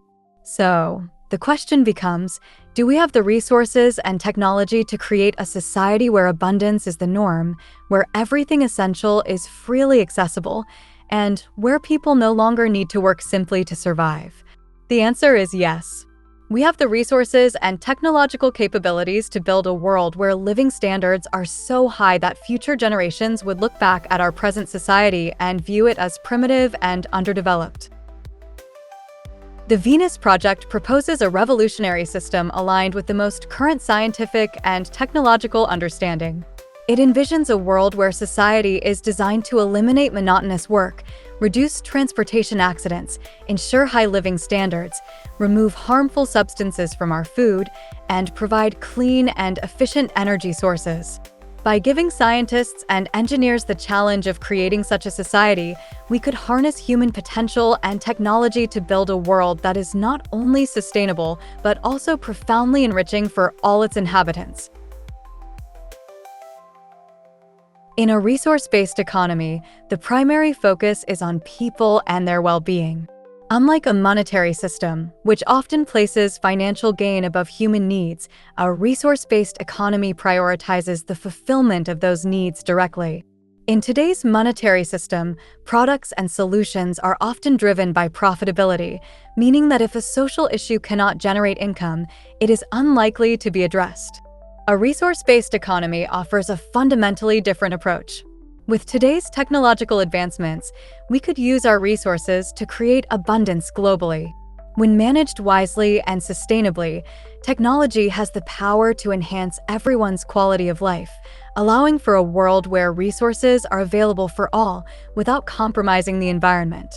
This concept is unlike any system that has been tried before, and understanding it can be challenging, particularly because public awareness of technological capabilities is limited. A resource-based economy envisions a society where technology and resources are applied for universal benefit, moving beyond monetary constraints to focus on creating a sustainable and equitable future. Today, we no longer need to rely on fossil fuels or any energy sources that damage the environment. Countless sustainable energy sources are within our reach, and with proper management, they could meet all our energy needs without causing pollution. Alternative energy sources frequently promoted by mainstream industries, such as hydrogen, biomass, and even nuclear, are limited, hazardous, and often uphold the existing profit-driven system. Beyond industry-driven narratives, there are vast, untapped sources of clean, renewable energy ready for harnessing. Solar energy, for instance, is widely known but only minimally utilized. The sun's energy is so abundant that 1 hour of sunlight at noon provides more power than the world consumes in an entire year.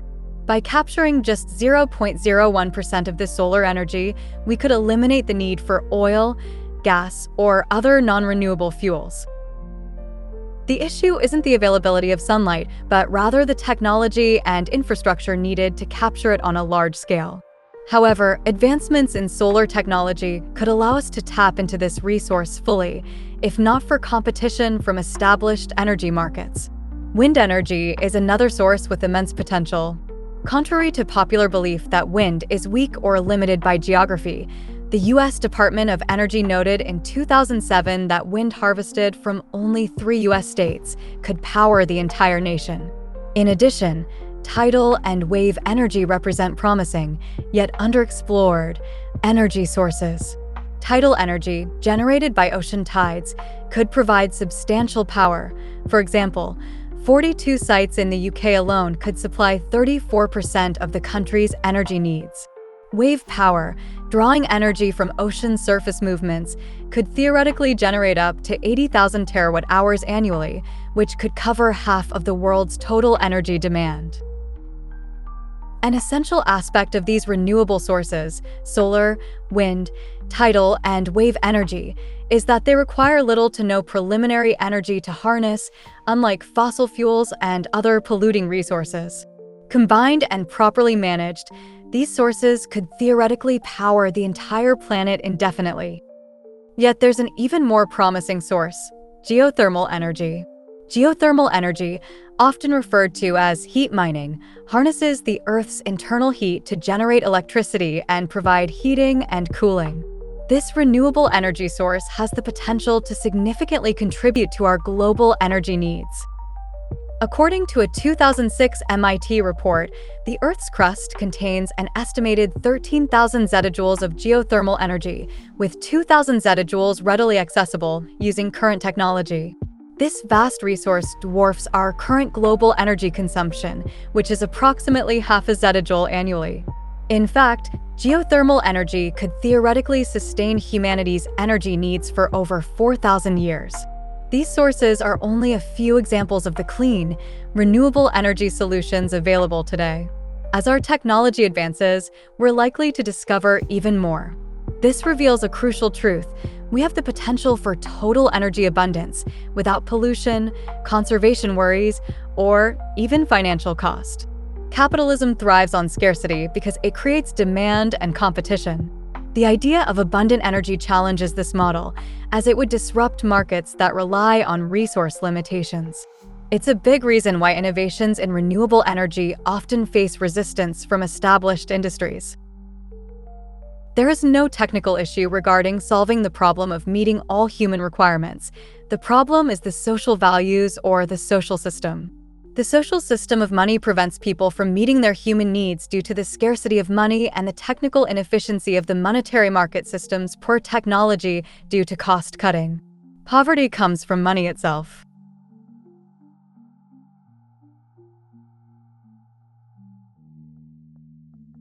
In transportation, our current reliance on automobiles and airplanes keeps us dependent on fossil fuels. Yet, the technology for clean and efficient alternatives has existed for years. For instance, electric car batteries capable of reaching over 100 miles per hour with a range of more than 200 miles on a single charge have been developed. However, control over key battery patents by the oil industry, along with political influence from the energy sector, has limited the affordability and availability of this technology. There is no technical reason preventing all vehicles from being electric and entirely emissions-free. Only the pursuit of profit prevents it. As for air travel, airplanes are energy-intensive, slow, polluting, and outdated as a primary method of transport. Magnetic levitation, maglev, trains, which operate on magnetic propulsion and require less than 2% of the energy airplanes use, offer a cleaner, faster, and more efficient alternative. In Japan, for instance, maglev trains can reach speeds up to 361 miles per hour, but newer versions of this technology promise even more.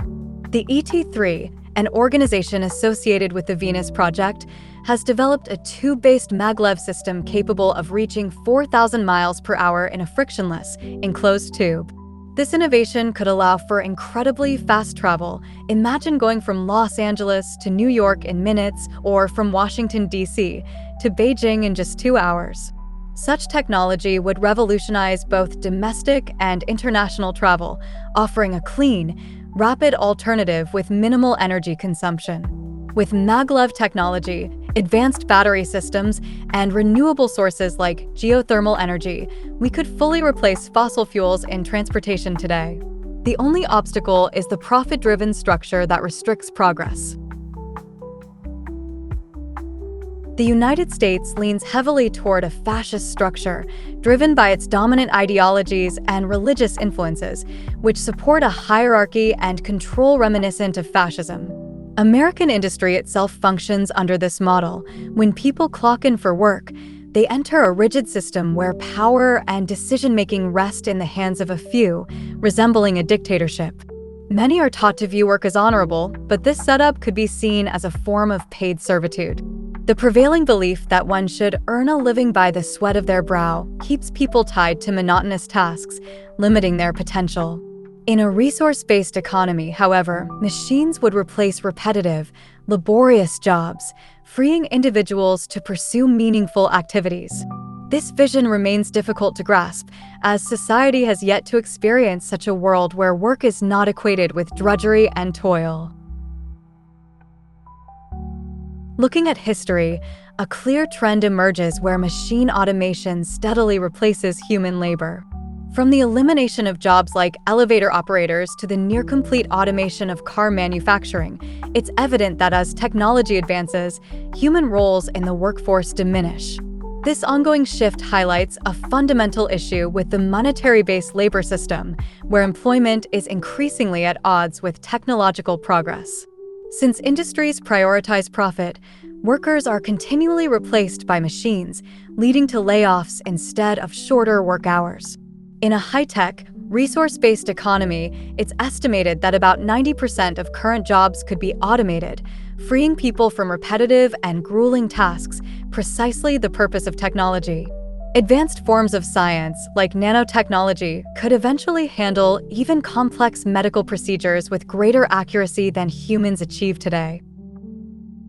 But the current monetary system, which requires jobs to sustain income, blocks this path to freedom and keeps technology underutilized. In a resource-based model, many existing professions, especially those focused on managing money, advertising, and even law, would have no role. Without a monetary system, most crimes related to financial need or social stress would cease to exist, eliminating much of the need for laws altogether. Rather than putting up warning signs on slippery roads, we could use abrasive materials to prevent accidents. Rather than laws against drunk driving, we could use technology in vehicles, such as sonar and radar systems, to prevent accidents automatically. Man-made laws today often attempt to address problems without offering real solutions. The United States, a deeply capitalist country, has the largest prison population in the world, a population that continues to grow. Most of these individuals are from disadvantaged backgrounds, and the environment they come from heavily influences their path toward crime. Yet society largely ignores these root causes. While billions are spent annually on prisons and policing, only a fraction is invested in poverty relief, which is a primary factor in criminal behavior. As long as the economic system creates and sustains scarcity and deprivation, crime will remain. In a society where people have access to basic needs without debt, trade, or barter, behavior transforms. Instead of enforcing artificial scarcity, imagine a world where essentials are available without price tags. Critics argue that removing money would destroy motivation, claiming that people would simply become idle. However, when basic needs are met, people's incentives shift naturally. They might turn their focus to pursuits like scientific exploration or creative expression. The need to sell art, for instance, would diminish as people could find joy in creating and sharing without a profit motive.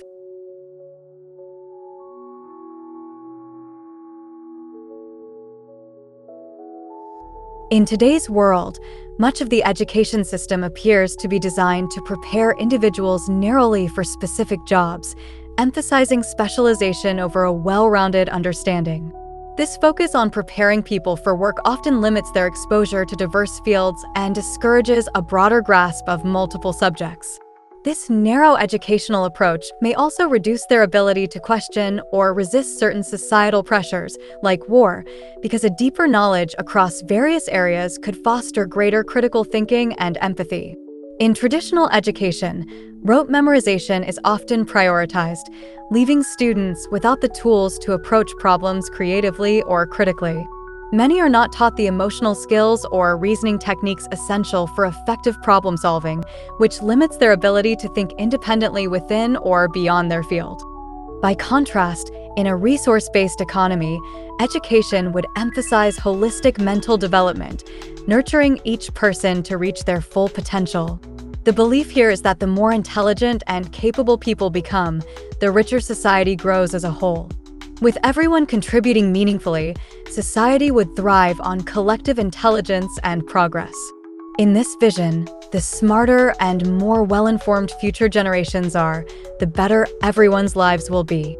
When young people develop skills and knowledge without barriers, they contribute more positively to the environment and society, enhancing the quality of life for all. The market's attitude toward love, sex, and marriage often revolves around commodification and transactional relationships. In many modern societies, these aspects of human life are influenced by economic factors, social status, and cultural norms that emphasize individualism and material success. Love and marriage can sometimes be seen as strategic alliances for financial stability, social mobility, or personal gain. The commercialization of love is evident in industries like online dating, wedding planning, and even therapy, where services and products are marketed to enhance romantic relationships.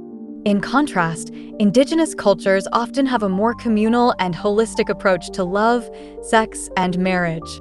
These relationships are deeply embedded in the social fabric and are often seen as integral to the community's well-being. Love and marriage in these cultures are not just about the individuals involved, but also about their roles and responsibilities within the larger community. The emphasis is on mutual support, shared resources, and collective harmony. Sexual interactions are viewed as natural and healthy expressions of human connection. There is no stigma attached to consensual relationships, regardless of their configuration.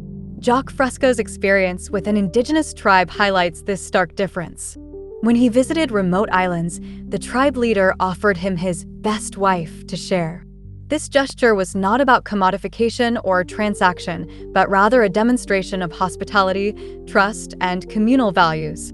In many indigenous cultures, such practices are rooted in the belief that sharing and generosity strengthen social bonds and ensure the community's survival and prosperity. The market-driven approach to love and marriage often leads to a focus on personal fulfillment and individual desires, sometimes at the expense of deeper, more meaningful connections. This can result in relationships that are more fragile and susceptible to external pressures like financial stress or social expectations. On the other hand, indigenous approaches prioritize the collective good and the interconnectedness of all members, fostering relationships that are resilient and deeply rooted in shared values and traditions. Moreover, the market's influence on love and sex can perpetuate inequalities and reinforce harmful stereotypes. For example, the portrayal of idealized romantic relationships in media often reflects and amplifies societal norms that prioritize certain physical appearances, behaviors, and lifestyles. This can create unrealistic expectations and pressures, leading to dissatisfaction and disconnection. In indigenous cultures, love and sex are often viewed through the lens of respect, reciprocity, and balance. These relationships are seen as sacred and are guided by cultural teachings and practices that honor the natural world and the interconnectedness of all life. This holistic perspective fosters a sense of belonging and purpose that transcends individual desires and aligns with the community's values and goals. The market's attitude toward love, sex, and marriage often emphasizes individualism and commodification, while indigenous cultures offer a more communal and holistic approach that prioritizes the well-being of the entire community. Jacques Fresco's experience underscores the profound differences in how these relationships are understood and valued across different cultural contexts.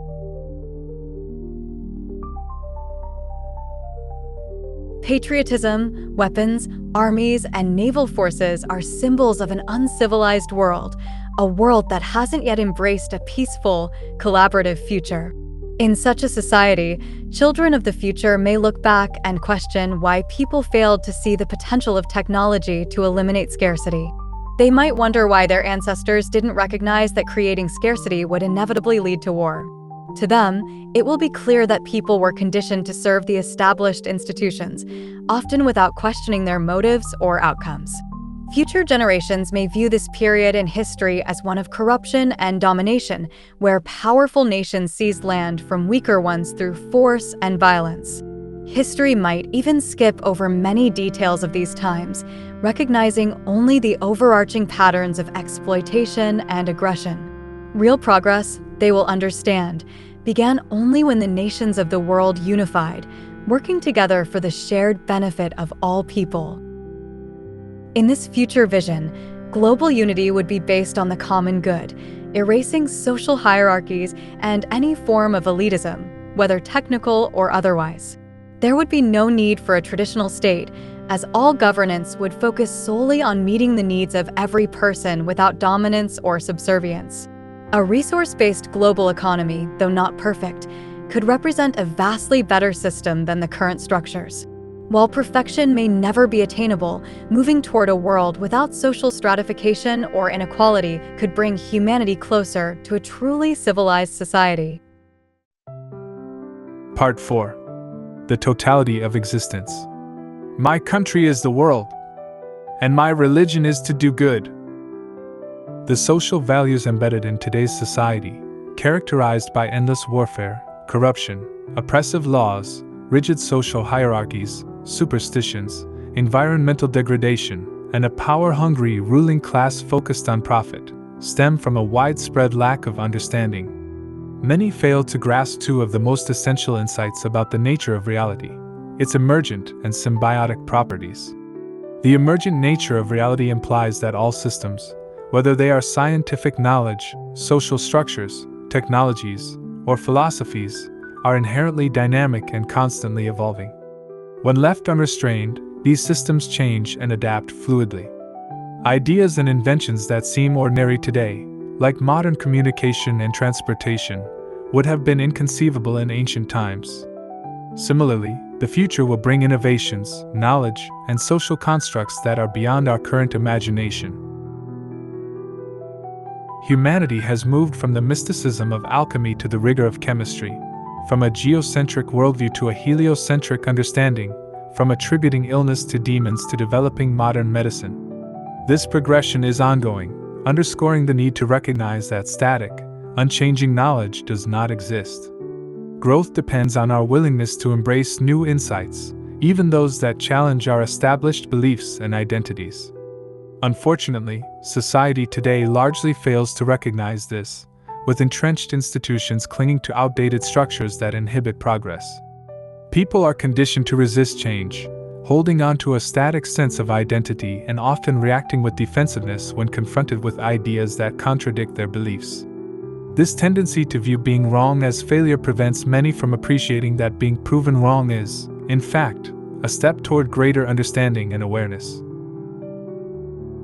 Human knowledge is never final, as all ideas are subject to refinement, revision, or even abandonment over time. This reluctance to accept new, potentially transformative information is a form of intellectual materialism, where beliefs are hoarded and protected as possessions.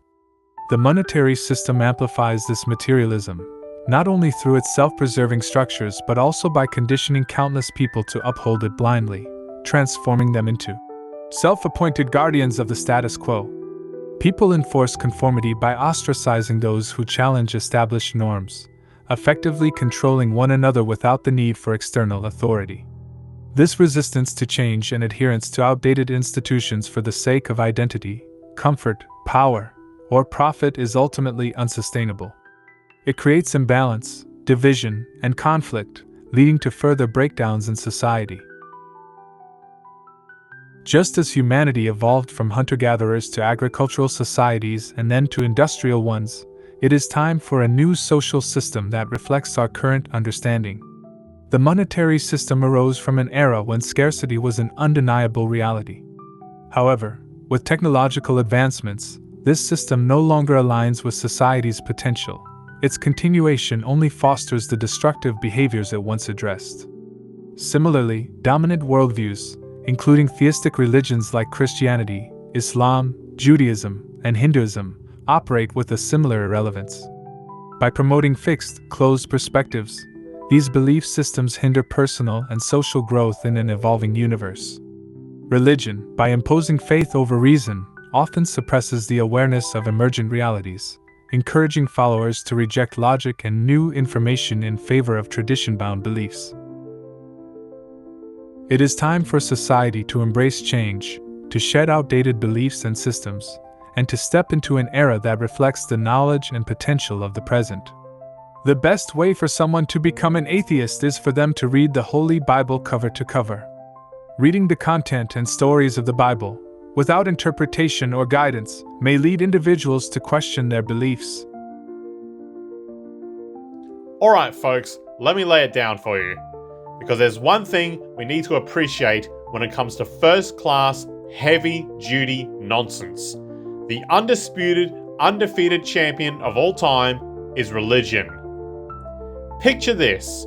Religion has managed to get people to believe that there's an invisible guy up there in the sky, watching your every move, all day, every day. And this invisible guy, he's got a list. 10 things. That's right, 10 things you absolutely cannot do.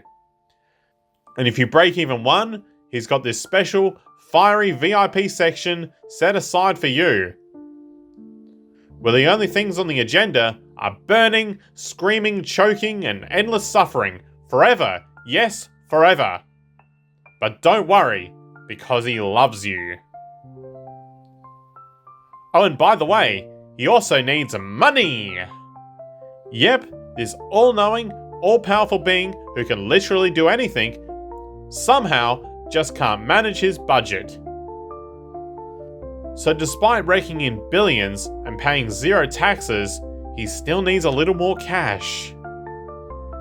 Now, if that isn't the ultimate tall tale, I don't know what is.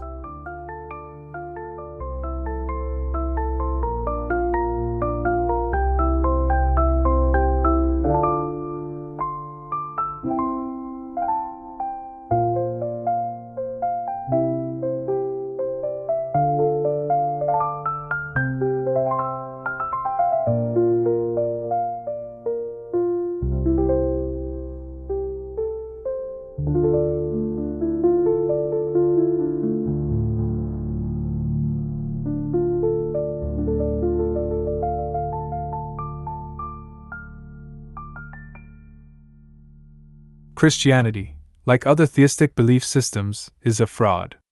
It's a fraud because of the fact that the ideas need to be believed or need faith, even when there's no evidence to support the ideas as beneficial to humanity's progress.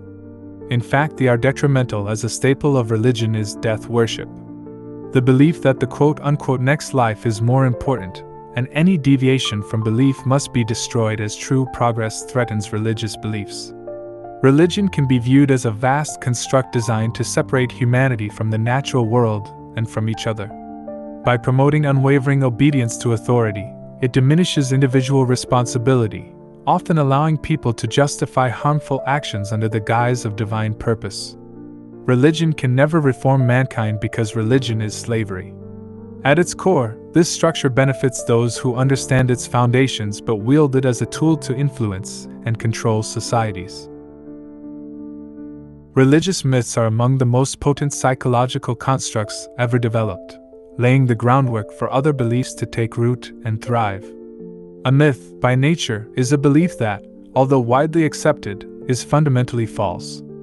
However, in the context of religion, myths go beyond mere stories. They serve as powerful unifying narratives that orient and motivate entire communities. Their relevance lies not in their factual accuracy but in their function as guiding beliefs. For a myth to effectively shape a society, the community must accept it as truth, without questioning its authenticity. When individuals challenge the validity of these sacred stories, the faithful guardians of the tradition typically don't engage in debate.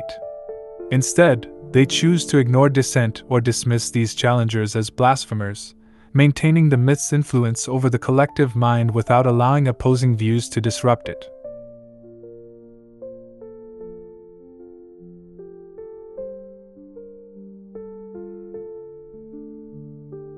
The truth is that having an enemy to have fear of, such as terrorists, serves the same function as the devil in Christianity. An ultimate evil to blame to keep the society of faithful believers intact, fear shuts down people's ability to think critically. The truth is that violence exists as a cycle in a society of scarcity. As long as a market society of scarcity exists, instead of abundance to meet all human needs, human life will be violent.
The idea of a god initially served as a way to explain the world around us.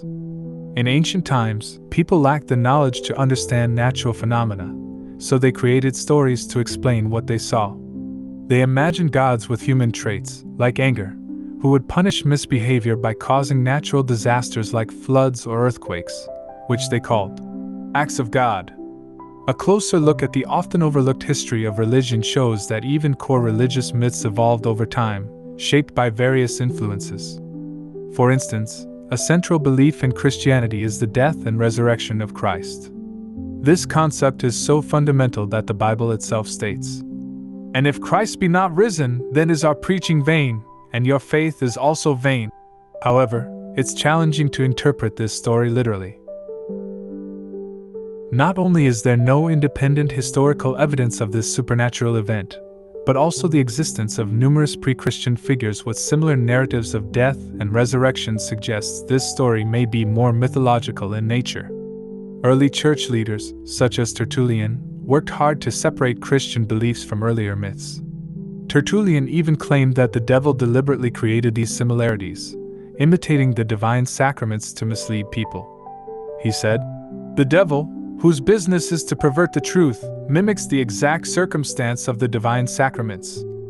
Let us therefore acknowledge the craftiness of the devil, who copied certain things of those that be divine."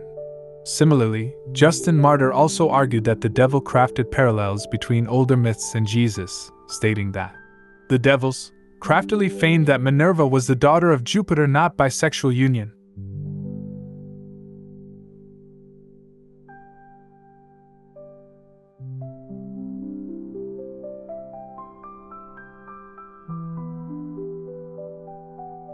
It is unfortunate that many view the stories in Christianity, Judaism, Islam, and other religions as literal histories rather than seeing them as symbolic narratives rooted in various traditions.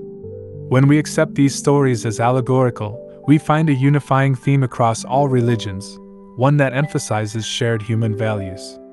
Yet, religious beliefs have historically driven division and conflict. For example, Christianity alone has splintered into over 34,000 denominations. Religious texts like the Bible invite interpretation, leading to numerous sects and viewpoints. This division underscores a broader issue found in many theistic religions, a failure to recognize our interconnectedness. The idea of separation denies the symbiotic nature of life, where everything in nature exists in a constantly evolving, interconnected system. In reality, all natural systems are emergent and ever-changing. They aren't independent but are integral parts of a unified whole, where each element affects the others. It's probably the stupidest thing the human race does. is to look for patterns in this way and say, when a baby falls out of a high-rise building and bounces on the grass below, that must be God. And when millions of children die every day for the lack of pure drinking water and just die of diarrhea in a banal manner, that's because God moves in a mysterious way or isn't involved at all. An interesting aside is the potential impact of AI on religion. AI may contribute to the decline of religious influence as people grow weary of manipulative AI-generated content, including religious-themed posts designed as engagement bait. In 2023, the Beautiful Cabin Crew meme, a collection of AI-generated images of Asian women flight attendants expressing devotion to Jesus Christ, gained attention. This phenomenon has shown potential to make individuals question their faith. By demonstrating how effortlessly AI can mimic religious manipulation techniques for likes and shares, it may inspire critical thinking among believers, helping them recognize that religion itself can often be a tool of manipulation. Initially, some may interpret AI as a demonic force threatening their faith. However, many will attempt to co-opt tools like ChatGPT to craft arguments in favor of religion. Yet the relentless parody of religious themes by AI may ultimately expose religion as a hollow construct, making it increasingly difficult for such arguments to maintain credibility. Over time, this mockery could reveal religion as less a source of truth and more a relic of outdated thinking, a bad joke. The irony of religion is while it claims to be able to solve the problem of addiction, they themselves are promoting an addiction to lying. Human beings often overlook their inherent connection to the environment, failing to see how essential natural systems, like oxygen, plant life, and sunlight, are to survival. The planet operates as a whole, interconnected community. Our experience on Earth isn't limited to humanity alone. It's a shared experience with all living things and natural elements. True success lies in understanding and nurturing this connection. For a sustainable, peaceful, and equitable future, every individual must recognize that their well-being depends on the well-being of all, including plants, animals, and the natural environment. When we embrace this idea, we find deeper joy and fulfillment, a profound sense of connection often described as spiritual.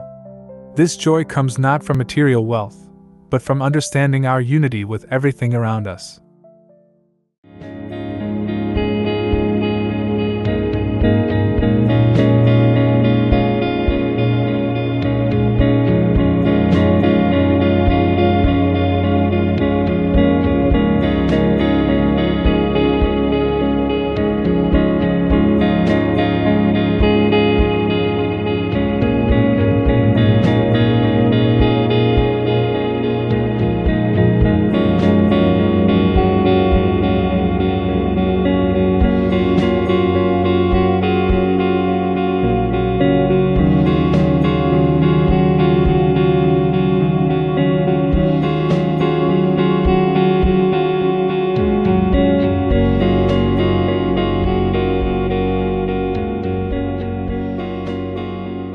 When we come to realize that our individual existence depends entirely on the well-being of everything around us, we begin to grasp the true essence of unconditional love.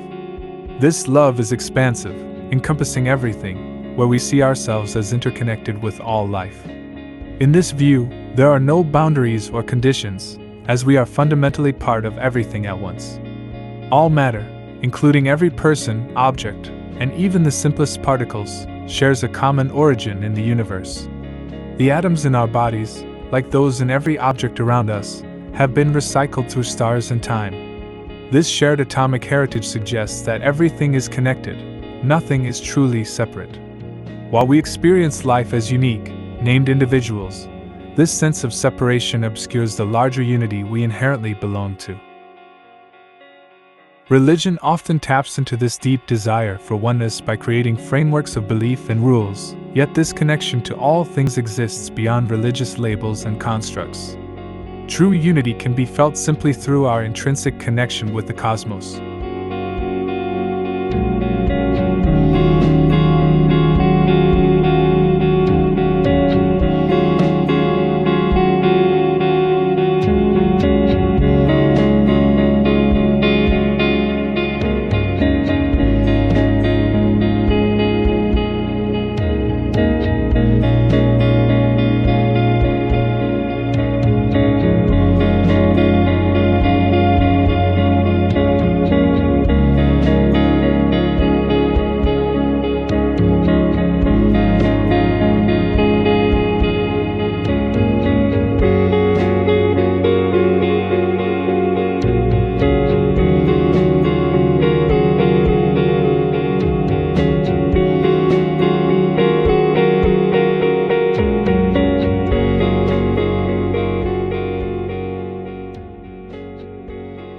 It is time to restore the unity that outdated social systems have divided and to work together to build a sustainable global society where all individuals are cared for and genuinely free. Basic human needs, such as food, water, shelter, and warmth, are universal, and everything else is secondary. The key challenge lies in wisely managing Earth's resources, which cannot be achieved within a monetary system driven by profit and self-interest. Political solutions are inadequate, as the fundamental issues we face are technical, not ideological. Additionally, ideologies that divide humanity, including religion, need to be reconsidered to assess their purpose and relevance, ideally shifting towards philosophical reflection rather than materialistic or superstitious bases. Critics of the Zeitgeist movement and the Venus Project often resort to slander, dismissing them as utopian fantasies with only a superficial claim to scientific foundations. They accuse the Venus Project of being a sinister organization promoting communism, or even a dystopian system akin to 1984, complete with concentration camps and oppressive control. They label films like these as theosophy propaganda, tools of brainwashing and mind control orchestrated by shadowy entities like the New World Order or the World Economic Forum. This line of criticism stems from religious conspiracy thinking, which leads to the belief that nothing is good and that every nonprofit initiative hides a nefarious agenda. These so-called criticisms are not just misinformed, they are outright lies. It is, in fact, the market system that embodies a utopian myth. Trade is promoted as an equal exchange, but in reality, it is a form of conflict, where both parties attempt to use deception to secure a better deal for themselves in a scarcity-driven environment. Because the market thrives on scarcity, any move toward abundance that meets all human needs is inherently bad for business. This is Basic Economics 101. The market, therefore, is fundamentally unfair and perpetuates inequality. Critics of the Zeitgeist movement conveniently ignore this reality, positioning themselves as self-appointed defenders of the status quo. Their vested interests in maintaining the current system drive their pathological dishonesty about any challenge to it, a system that, ironically, fails to support them or humanity's collective well-being. Today's society prioritizes protection and security over unity, progress, and creativity. For example, the United States allocates approximately $500 billion annually to defense, enough to fund a 4-year college education for every high school senior. In the 1940s, the Manhattan Project channeled vast resources and talent into building the first weapon of mass destruction. Imagine if, instead, those resources had focused on creating a self-sustaining, abundant world. Life today would be radically different if the goal had been global well-being rather than warfare. Now is the time to shift from weapons of destruction to weapons of mass creation.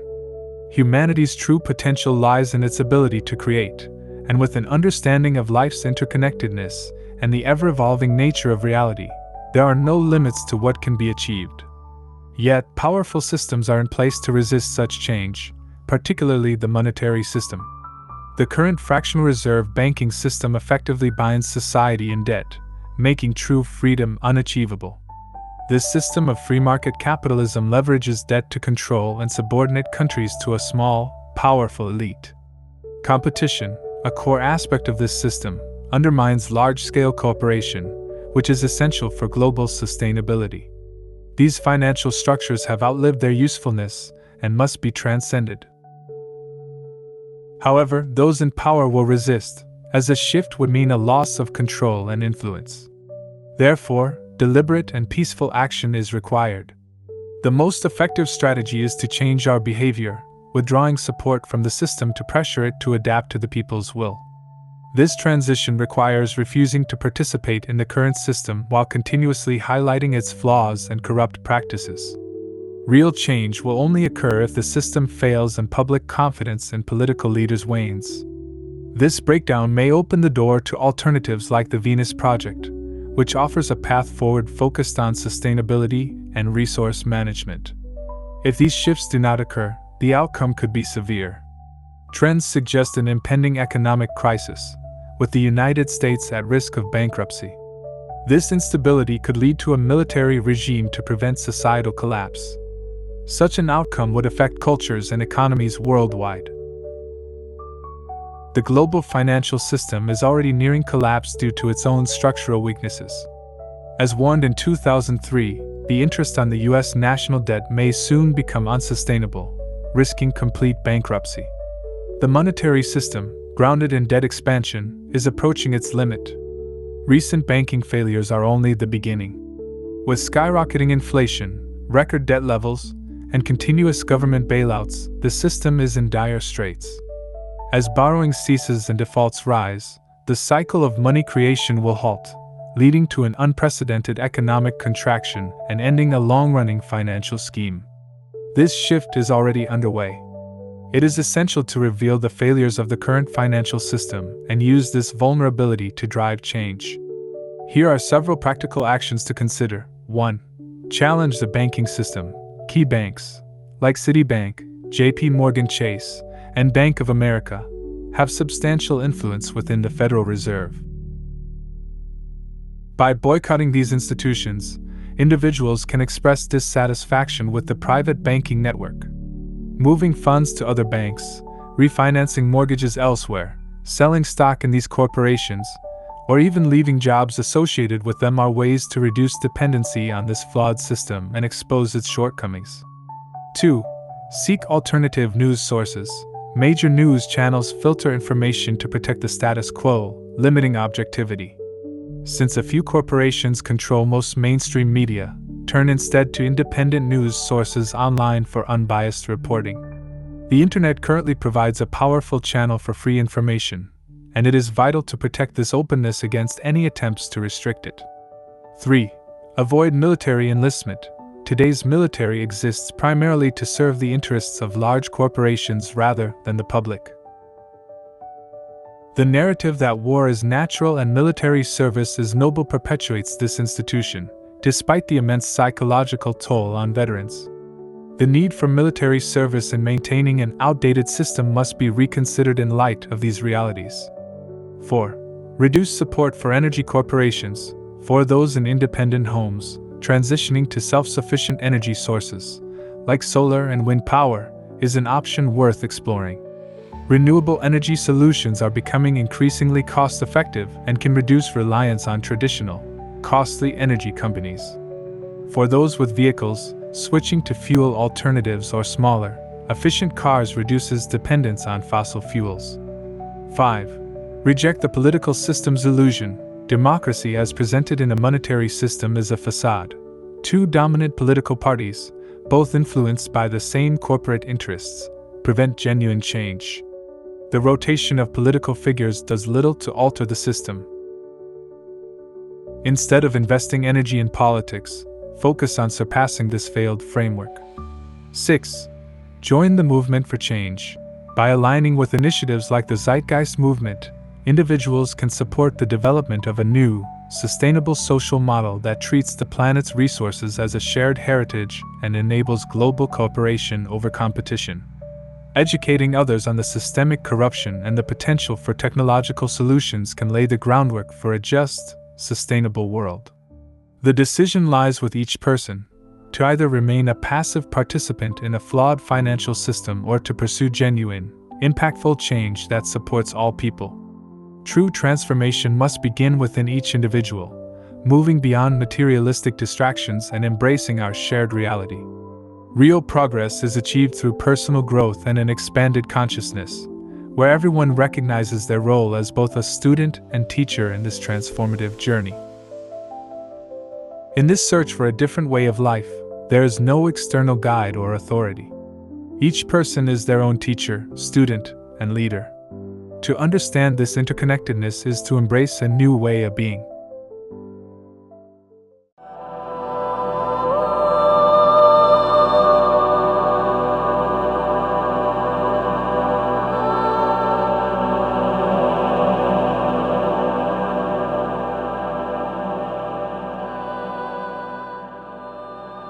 The system we live in constantly tells us we are powerless, weak, and that society is inherently flawed and corrupt. But this narrative is a deception. In reality, each of us is powerful, unique, and full of potential. There's no reason why we can't fully understand who we truly are or realize our own capabilities. We are incredibly powerful beings. Often, we spend years trying to improve, to become skilled, and to fit into society's standards, all with the assumption that we need to be something better. Yet the real discovery lies not in striving to become something new, but in realizing the incredible value of who we already are. Our culture often teaches us to focus on what makes us different, smarter, richer, poorer, older, younger. These comparisons create separation, leading us to see others primarily in terms of those differences. But when we look deeper, we see the common essence we share with others. Beneath all those learned labels and categories, we are fundamentally connected. Each of us was born simply as a human being, only later adopting learned identities and judgments of who we should be. As we evolve, the appeal to divisions based on race, gender, religion, and nationalism is losing its grip. Instead, a new consciousness is emerging, one that views Earth as a single, interconnected organism. In this vision, the idea of an organism at war with itself is not only unsustainable, it is self-destructive. When the power of love surpasses the love of power, only then will the world truly know peace. Life is much like a ride, full of ups and downs, vibrant colors, thrills, and moments of fear. For some, this experience feels so real that it becomes all-consuming. But others see it for what it is, just a ride. They remind us not to worry, not to fear, as we always have the choice to see life differently. Yet those who try to show this truth are often silenced, while fear and negativity continue to thrive. Ultimately, it's up to each of us to choose how we experience life. The choice between fear and love is always available to us, and this choice alone has the power to change everything. There's no need for struggle, for wealth, or for validation, only the decision, in this moment, to live in love instead of fear.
Yeah.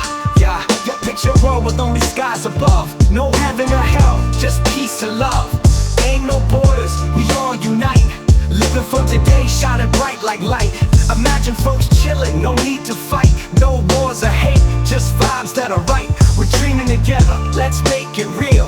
A world full of kindness, that's the deal. Imagine there's no heaven, it's easy if you try. No hell below us, above us only sky. Imagine all the people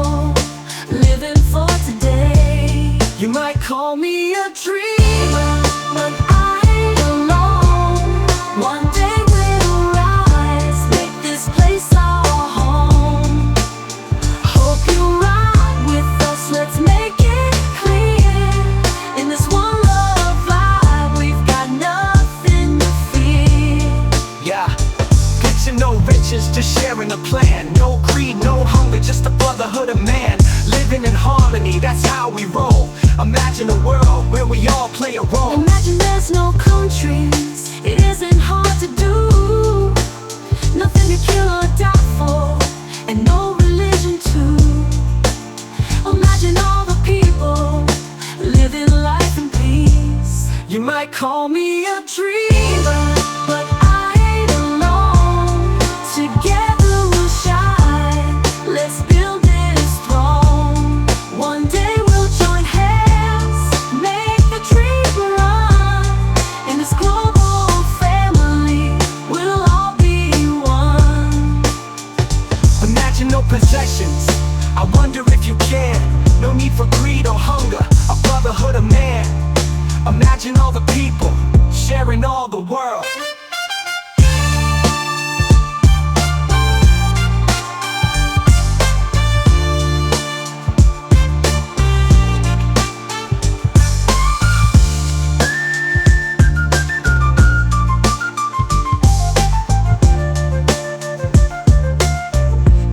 You might call me a dreamer, But I ain't alone. One day we'll rise, make this place our home. Hope you'll ride with us, let's make it clear. In this one love vibe, we've got nothing to fear. you might call me a dreamer. But I ain't alone. Together we'll shine. Let's build this throne. One day we'll join hands, make the dream run. In this global family, we'll all be one.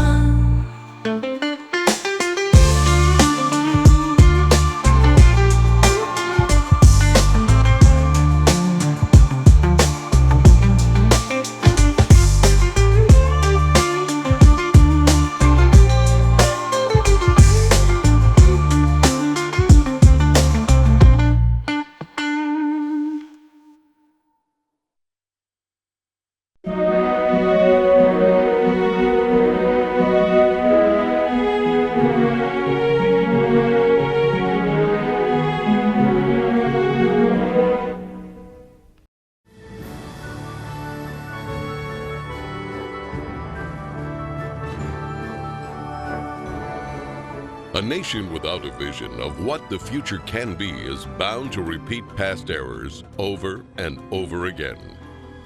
This brief video will outline a vision designed to avoid old mistakes.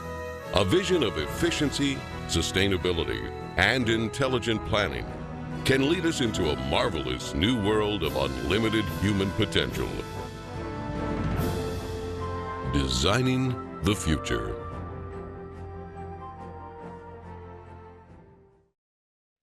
This vision could be a showcase of what the world can be in our cybernated age.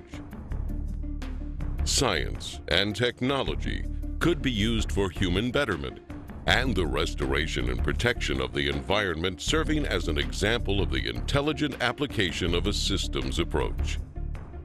While some people advocate the restoration of existing, worn-out cities, these efforts fall short of the potentials of modern technology. Repairing outmoded cities results in higher costs of operation and maintenance.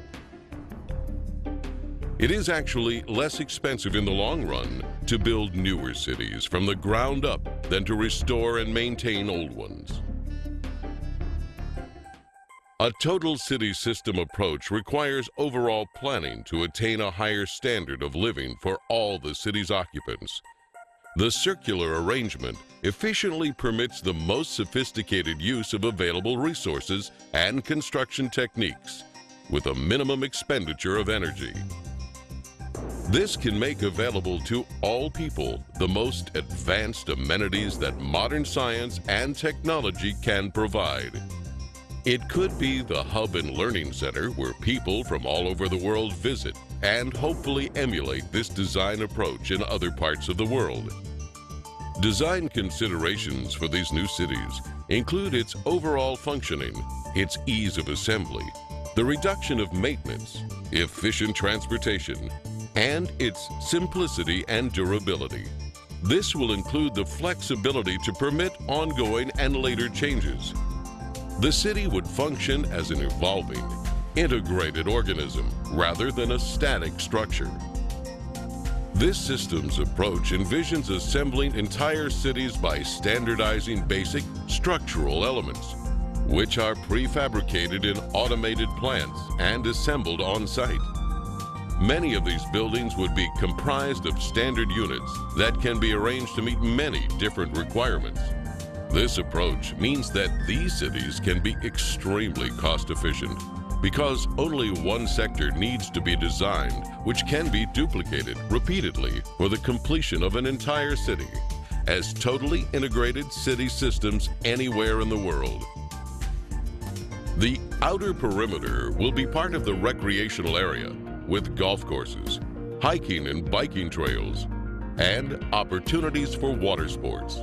Inside this area, a waterway surrounds an agricultural belt with indoor and outdoor agriculture. Continuing toward the city center, 8 green sectors provide clean, renewable resources of energy using wind, solar, and heat concentrators. Waste recycling and other services are located beneath the city. The plan utilizes the best of clean technology in harmony with the surrounding environment. The residential district features beautiful landscaping with lakes and winding streams, a wide range of creative, innovative apartment buildings, and individual unique homes will provide many options for the occupants. New and innovative methods of fast mass construction for housing and building systems will inject composite materials into a mold and then extrude the form upward. In some cases, multiple city apartments can be produced as continuous extrusions, which are then separated into individual units.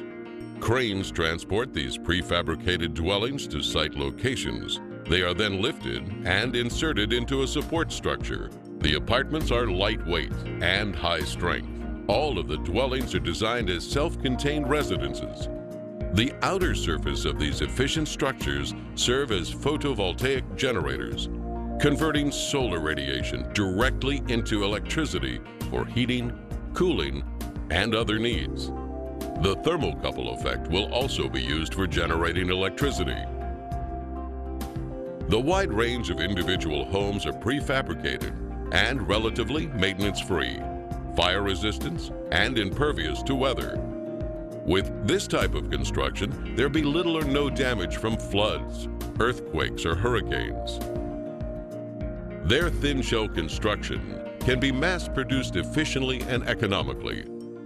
New energy-efficient systems can be installed to supply enough power to operate the entire household. Adjacent to the residential district are planning, science, and research centers.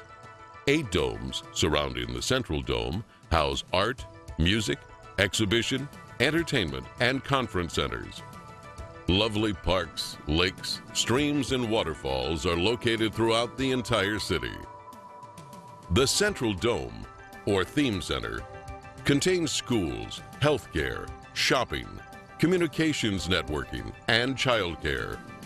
It is also the core for most transportation services, which move people by transveyors horizontally, vertically, and radially anywhere in the city. This minimizes the need for automobile transportation, except for emergency vehicles. Transportation between cities would be by monorail.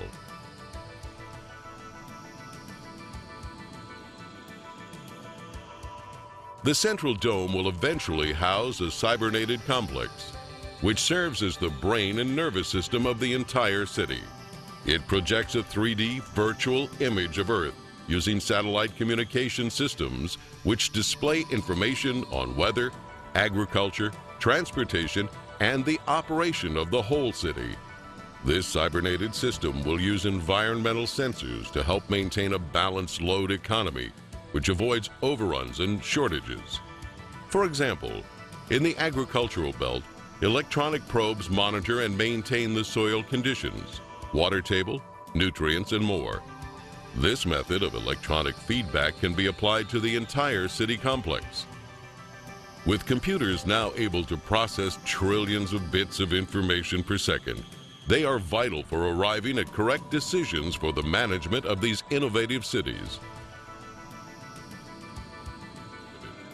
The architectural structures themselves will be jewels of future possibilities, with a wide variety of exhibition buildings. Many of the displays will depict not what the future will be, but what it can be. Some of the cities may be total enclosure systems, which are self-sufficient.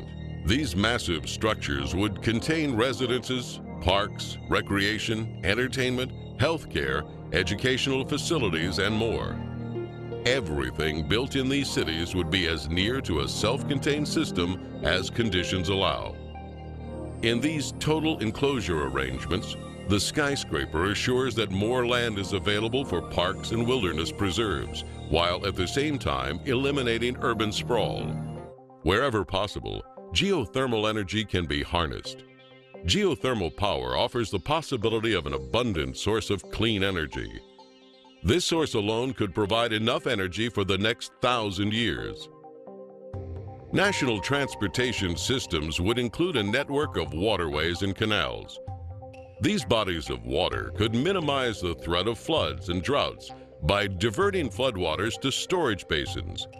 In addition, these canals could supply water for irrigation, fish farms, and recreation. The canals can also be used for desalination using a method of evaporative condensation.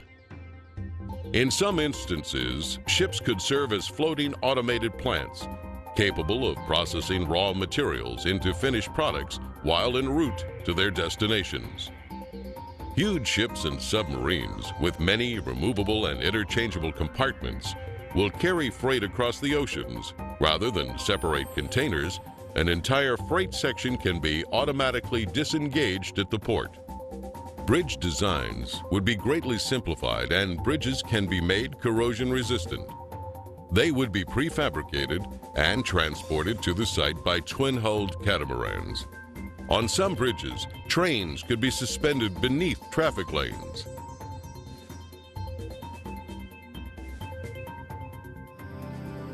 Colonization of the oceans is one of the last frontiers remaining on Earth.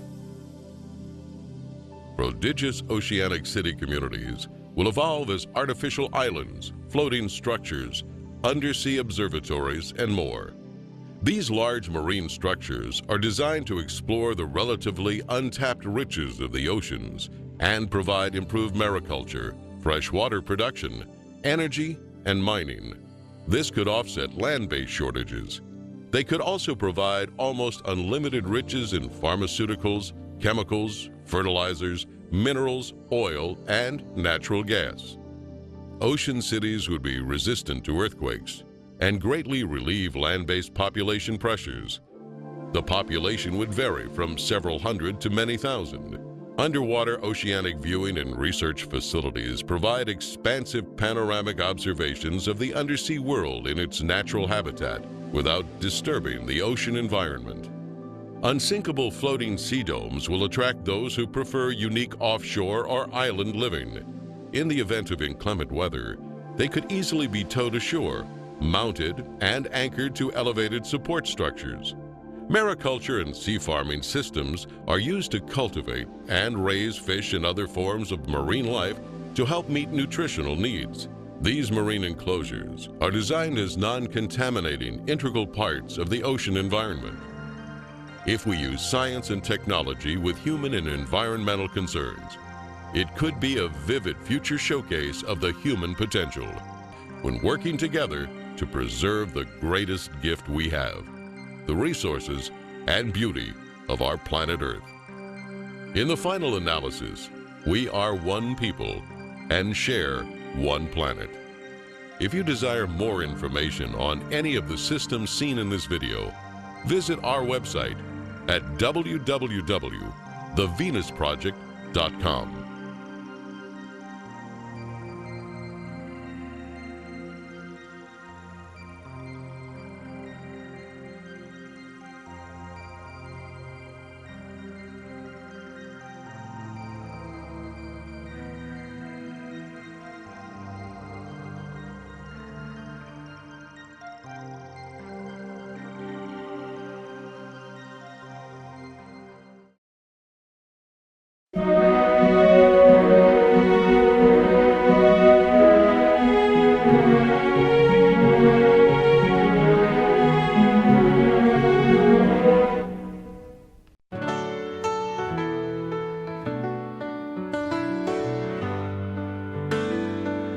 Imagine there's no heaven. It's easy if you try. No hell below us, above us only sky. Imagine all the people living for today. Imagine there's no countries. It isn't hard to do. Nothing to kill or die for, and no religion too. Imagine all the people living life in peace. You may say I'm a dreamer, but I'm not the only one. I hope someday you'll join us, and the world will be as one.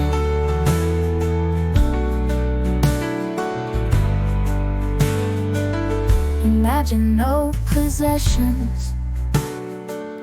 I wonder if you can.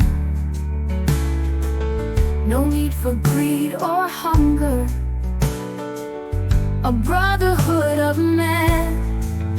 Imagine all the people living life in peace. You may say I'm a dreamer, but I'm not the only one. I hope someday you'll join us, and the world will be as one. Oh, we'll live as one. Oh.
Welcome to this presentation.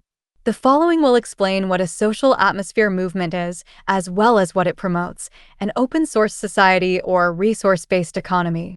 According to Google Gemini, this is what a social atmosphere movement is about. A movement that aims to change the overall feeling or mood of society. This is a more metaphorical use of atmosphere. An example here could be social movements that promote greater inclusivity or challenge existing power structures. According to ChatGPT, this is what a social atmosphere movement is about. A social atmosphere movement suggests a collective effort aimed at changing or influencing the social environment or ambience within a community or society. It may involve initiatives focused on improving social interactions, fostering inclusivity, promoting positive values, or addressing societal issues. The movement could encompass various activities such as community organizing, advocacy, awareness campaigns, or cultural events aimed at creating a more supportive, equitable, and harmonious social atmosphere for all members of society. And finally, according to Microsoft Copilot, a social atmosphere movement represents a departure from traditional structures, embracing network dynamics and fostering a global sense of interconnectedness. It's a call for collective agency beyond established boundaries. So, now that you understand what the goal of what a social atmosphere movement is, how do we obtain that goal? The answer to that is an open source society or resource-based economy as advocated by the Venus Project.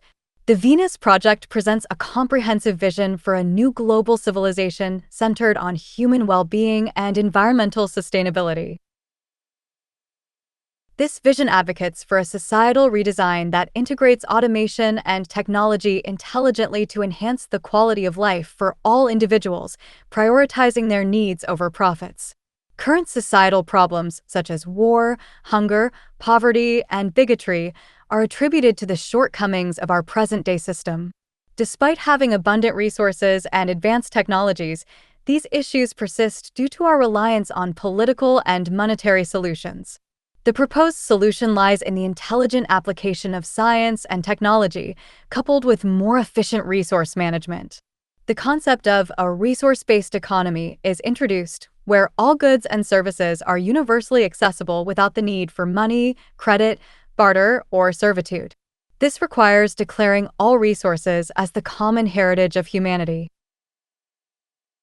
In this envisioned society, scientific and technical alliances would collaborate without the interference of money or politics to address global challenges and promote unity and restoration.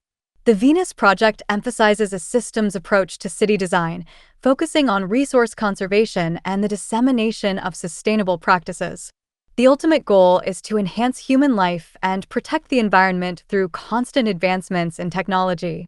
This requires global cooperation among nations to improve the well-being of all individuals, recognizing that collective intelligence benefits everyone. By embracing this vision and continuing to experiment with social structures, we can transcend our current limitations and usher in a new era of civilization that is truly worthy of human potential. The concept of an open-source society represents a novel approach to societal organization, departing from traditional economic models reliant on currency and trade. Instead, it advocates for intelligent resource management inspired by principles observed in nature. The primary aim of this paradigm shift is to establish a social system that efficiently fulfills the needs of humanity while prioritizing sustainability and minimizing environmental harm. In an open-source society, resources, knowledge, materials, and production tools are not seen as commodities to be hoarded, but as shared foundations for collective progress. Imagine a world where scientific discoveries are openly accessible, where educational materials are constantly improved upon by educators around the globe, and where blueprints for sustainable technologies are freely available. This is the essence of the open-source society, where knowledge becomes the primary resource and collaboration the driving force. Within our current societal framework, known as free market capitalism, decision-making predominantly lies within the realms of politics and business, often overlooking inherent flaws. Despite the emergence of social and ecological challenges, there exists a reluctance to question the fundamental socioeconomic structure we operate within. This complacency persists even as issues such as poverty, mental health concerns, environmental degradation, and violence escalate. As humanity progresses in knowledge and understanding, guided by scientific principles, there's a growing recognition of the need for systemic change. Yet, our social structures remain largely unchanged, relying on outdated practices that fail to address modern complexities. Power is often vested in politicians lacking expertise in social organization, while corporations wield control over finite resources for their own benefit, perpetuating inequality and exploitation. Although science has revolutionized many aspects of our lives, it has yet to significantly impact the current social system, which clings to inefficient and outdated practices. Political leaders are entrusted with managing societal issues, despite their limited expertise in technical matters such as resource management. Similarly, corporations exploit resources for profit, leading to disparities and a system that favors some over others. Moreover, the current debt-based monetary system perpetuates inequality, leaving some without access to essential resources. This disconnect between our economic system and the natural world exacerbates problems and inhibits sustainable progress. Therefore, it's imperative to reevaluate our societal structures and prioritize human needs alongside environmental preservation. Understanding that humans require more than just physical necessities, an effective society must address the interconnected nature of physical, mental, and emotional well-being. Public health, environmental sustainability, and equitable social structures are essential components of a successful society.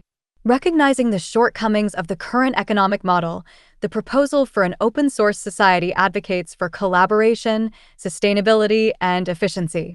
By embracing these principles, we can pave the way for a more equitable and sustainable future for all. The key components of an open-source society are: 1. Resource accounting. Resource accounting lies at the heart of an open-source society, embodying the principle of responsible and sustainable resource management. Inspired by the intricate balance observed in the natural world, an open-source society prioritizes intelligent allocation of resources over market-driven or profit-centric approaches. Through meticulous accounting and analysis, decision-making processes are guided by scientific principles and the collective well-being of society. Recognizing the finite nature of our planet's resources, resource accounting aims to optimize utilization while minimizing waste and environmental impact. By systematically tracking resource flows, assessing ecological footprints, and implementing measures to ensure equitable distribution, an open-source society strives to create a resilient and thriving ecosystem where resources are utilized efficiently and in harmony with the natural world. Through transparent and accountable resource accounting practices, the society endeavors to safeguard the integrity of the environment and secure a prosperous future for generations to come. 2. Dynamic equilibrium. In an open-source society guided by dynamic equilibrium principles, the focus is on maintaining a delicate balance between resource consumption and natural regeneration rates. This approach emphasizes the need for continuous monitoring and adaptive management strategies to ensure the sustainability of resource utilization practices.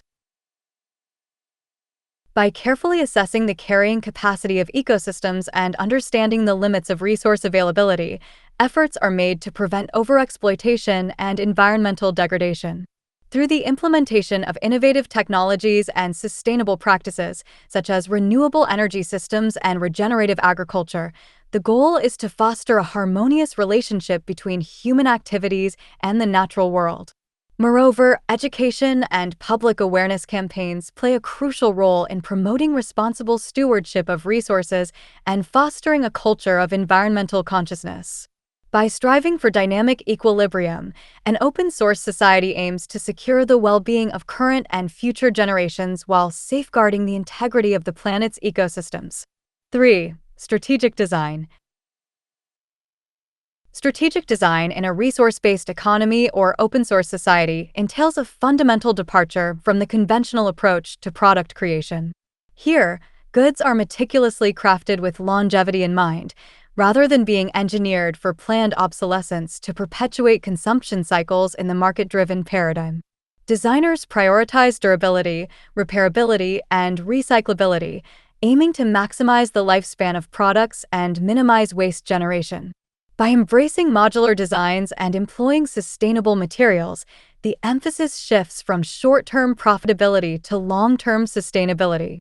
This approach not only mitigates the environmental impact of consumption, but also fosters a culture of responsible resource management, laying the foundation for a more resilient and equitable society. 4. Automation.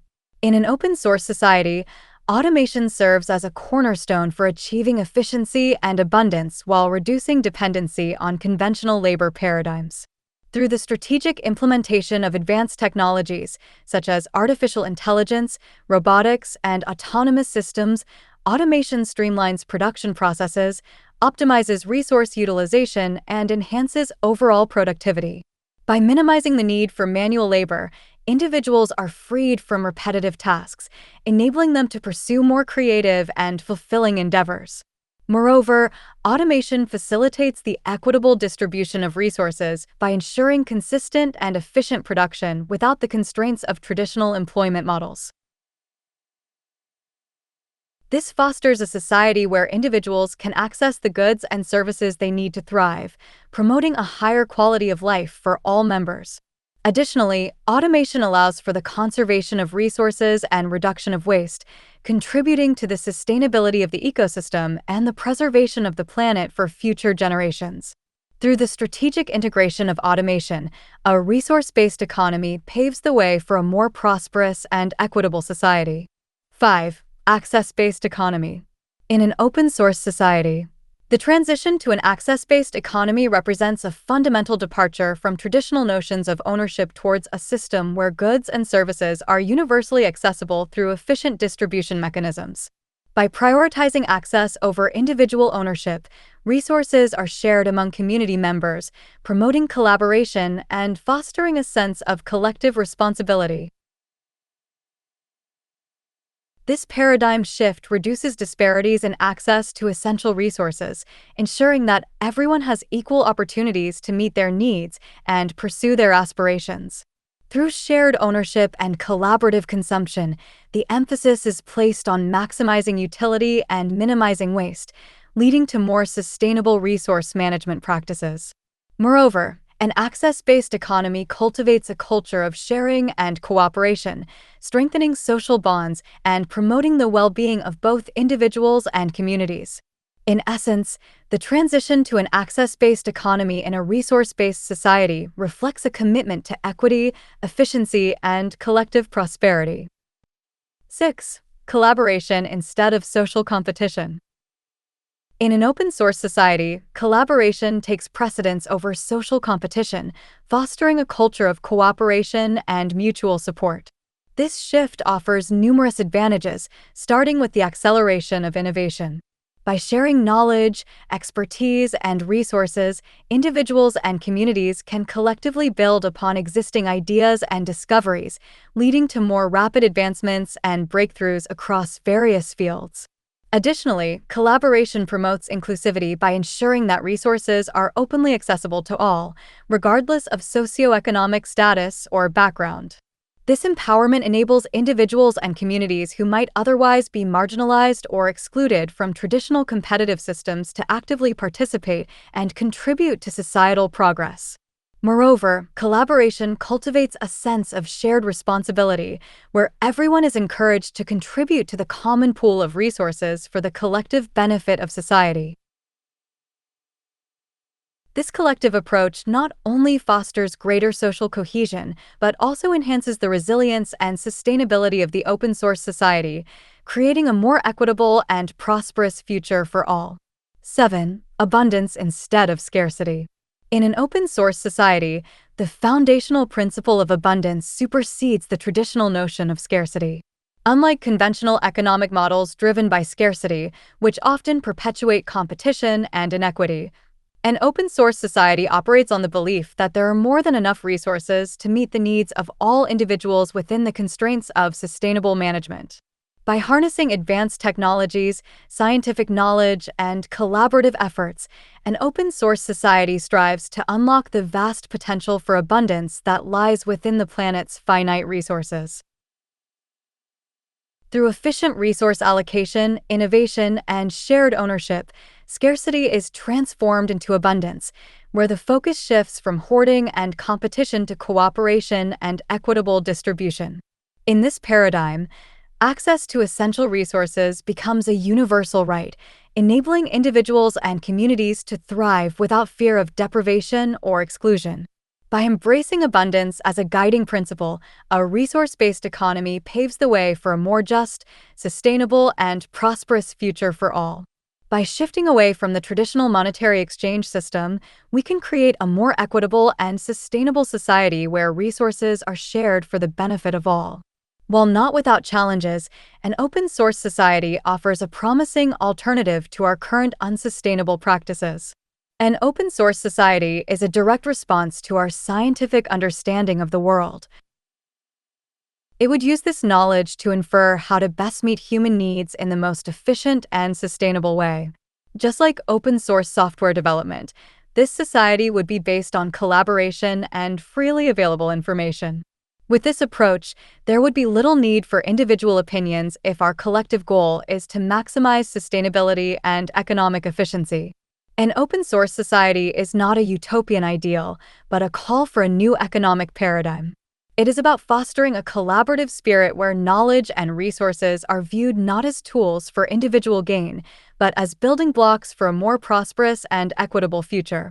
By embracing this open-source approach, we can unlock the true potential of human ingenuity and create a world of abundance for all. Overall, an open-source society represents a departure from traditional socioeconomic models, prioritizing sustainability, collaboration, and equitable access to resources. By embracing these principles, it aims to create a more resilient and inclusive society for current and future generations. The following websites advocate an open-source society or resource-based economy. The social atmosphere movement is the open-source version of the Zeitgeist movement. This video is not under copyright, it is under Creative Commons. To promote an open-source society, I invite you to download this video and re-upload it to spread the idea to promote a better social atmosphere. Thank you for your attention.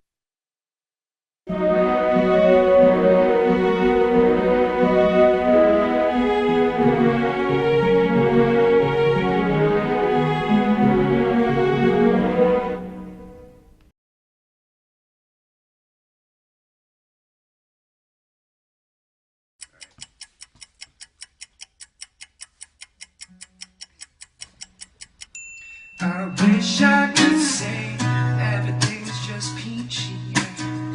Living life is so easy, but it's not. They got everyone believing that's just the way it is, so there's nothing to be done. And so perpetuate a culture of cutthroat competition. But despite what you might think, we got everything we need to provide for each other. It wouldn't it be nice if no one had to fight just to get a bite to eat? Together we can build a better future for our project.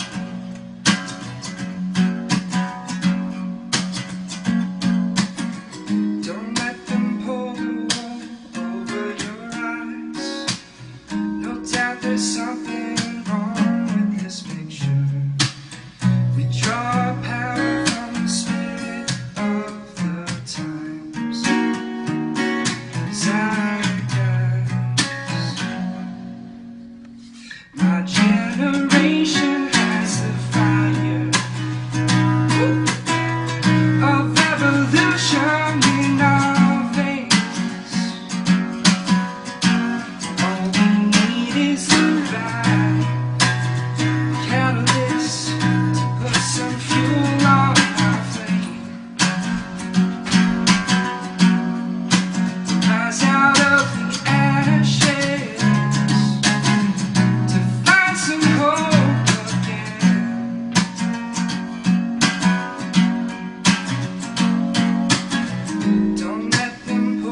The Social Atmosphere Movement, Our Cultural Climate documentary explained.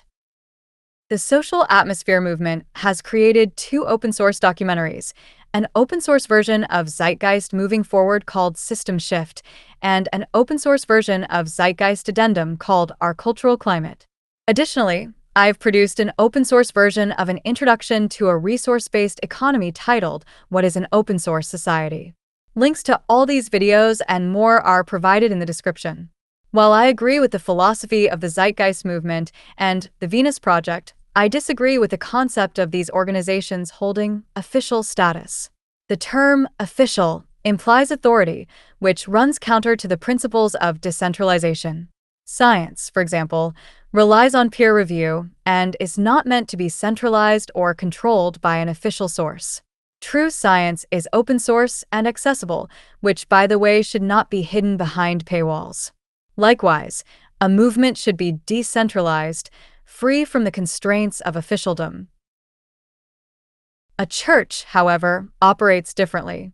It relies on official status and authority figures whom followers are expected to obey. Churches and cults depend on and promote centralized leadership, with a single leader or body acting as the sole source of truth for their beliefs. For instance, in Scientology, rival Scientology organizations are actively suppressed by the official Church of Scientology. If the Zeitgeist movement were truly a decentralized movement, every chapter and every member should have the freedom to share Zeitgeist Moving Forward, Zeitgeist Addendum, and other significant Zeitgeist-related materials that promote its philosophy. A true movement, especially one advocating for systemic change like the Zeitgeist movement, should not centralize its authority or control over its materials. Centralization, through copyright or official status, creates a bottleneck that stifles the very decentralization the movement preaches. This decentralized sharing, even to the point of mass uploading or spamming, could help the movement become mainstream. Yet this is not what we see. Instead, copyright enforcement by the official Zeitgeist movement and Gentle Machine Productions restricts such sharing. Members are not allowed to promote the Zeitgeist movement in an unofficial capacity. Any promotion that isn't official is often dismissed as counterfeit or bogus. This is where my disagreement lies. There is a stark difference between the online, official Zeitgeist movement and the offline, unofficial Zeitgeist community. Offline, I've met members in real life who are kind, thoughtful people. Yet online, the movement enforces copyright aggressively, undermining its message of decentralization and collaboration. This is why the Social Atmosphere Movement, an open-source alternative to the Zeitgeist movement, was created. It presents the same ideas, but in an open-source format, allowing anyone to upload System Shift and Our Cultural Climate to their own channels without needing my permission. My goal is simple: to spread the ideas and reasoning that lead to the conclusion that a resource-based economy is necessary. I recognize that the Social Atmosphere Movement may not gain significant traction, but I felt compelled to address what I see as an injustice. The Zeitgeist movement should belong to no one. If it aims to educate and inspire change, it must be decentralized and accessible. Copyright only serves as a barrier to true education and dissemination of knowledge. For more information on a resource-based economy, I recommend visiting the following websites.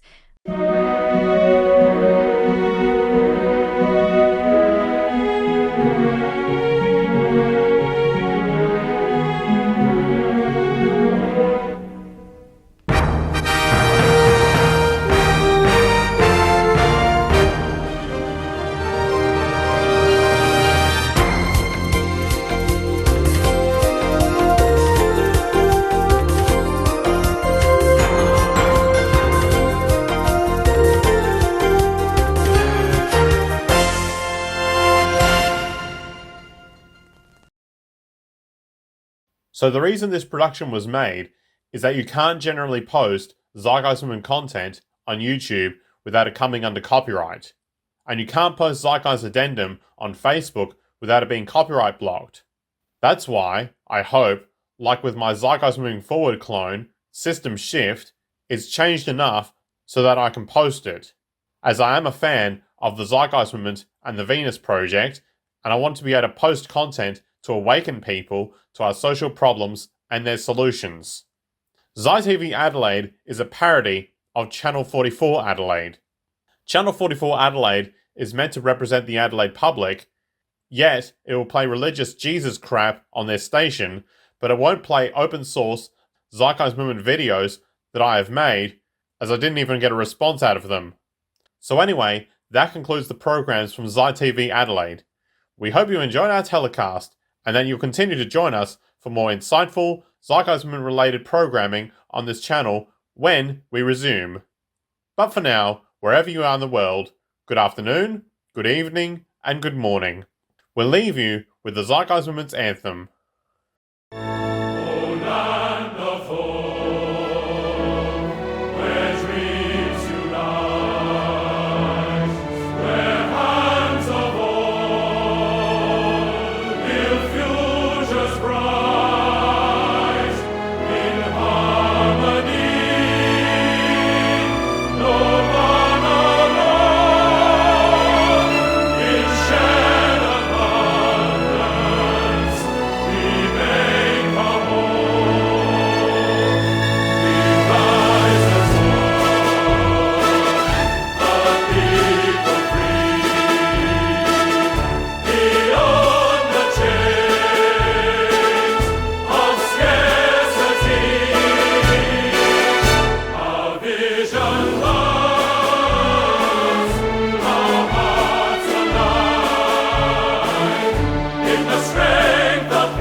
We really must take into account the totality. This isn't just a human experience. On this planet, this is a total experience. And we know we can't survive without plants and animals. We know we can't survive without the 4 elements. When are we really gonna start taking that into account? Imagine if the Zeitgeist movement and the Venus Project succeeds in accomplishing a resource-based economy. Imagine a peaceful world without war or religion. It would be wonderful, a world where human needs are truly met. Once we understand that the integrity of our personal existences are completely dependent on the integrity of everything else in our world, we have truly understood the meaning of unconditional love. For love is extensionality, and seeing everything as you and you as everything can have no conditionalities. For in fact, we are all everything at once. And therefore it's only me out there. So what is there to be afraid of? What is there that needs solace seeking? Nothing.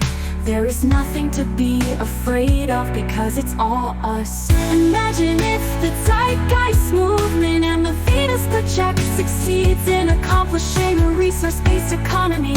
Imagine a peaceful world without war or religion. It would be wonderful, a world where human needs are truly met. Fact is, society today is backwards, with politicians constantly talking about protection and security rather than creation, unity, and progress. Our true divinity is our ability to create, and armed with the understanding of the symbiotic connections of life, while being guided by the emergent nature of reality. There is nothing we cannot do or accomplish. Imagine if the Zeitgeist movement and the Venus Project succeeds in accomplishing a resource-based economy. Imagine a peaceful world without war or religion. It would be wonderful, a world where human needs are truly met. The circumstances of one's birth are irrelevant. It is what you do with the gift of life that determines who you are. I believe that unarmed truth and unconditional love will have the final word in reality. When the power of love overcomes the love of power, the world will know peace. The revolution is now.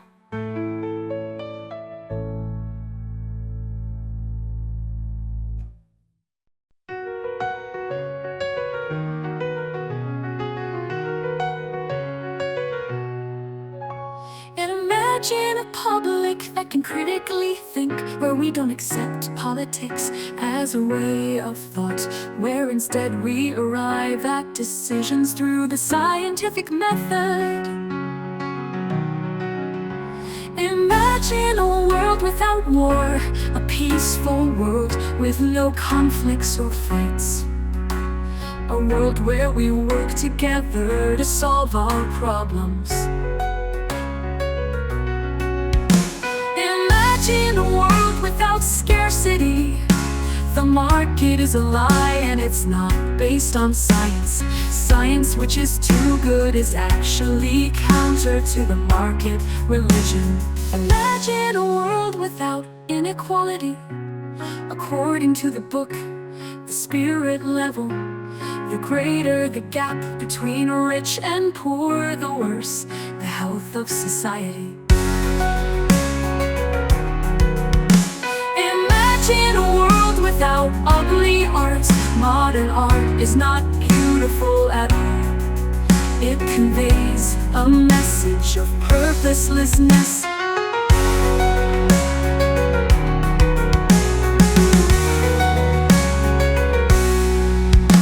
Imagine a world without religion.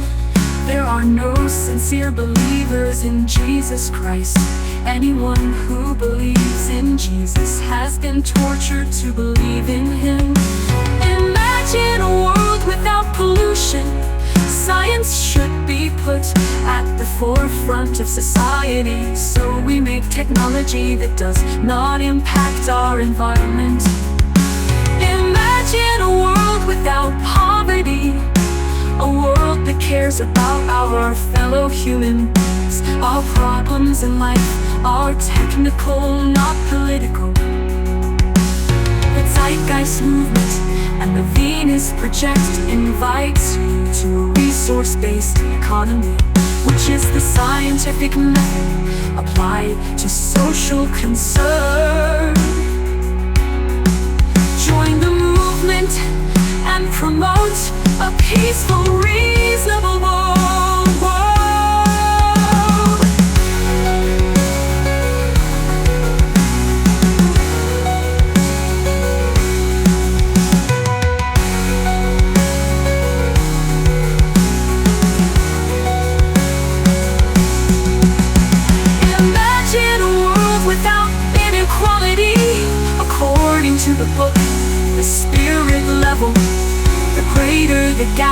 between rich and poor, the worse the health of society. Imagine a world without ugly art. Modern art is not beautiful at all. It conveys a message of purposelessness. Imagine a world without pollution. There are no sincere believers in Jesus Christ. Anyone who believes in Jesus has been tortured to believe in Him. Imagine a world without pollution. Science should be put at the forefront of society, so we make technology that does not impact our environment.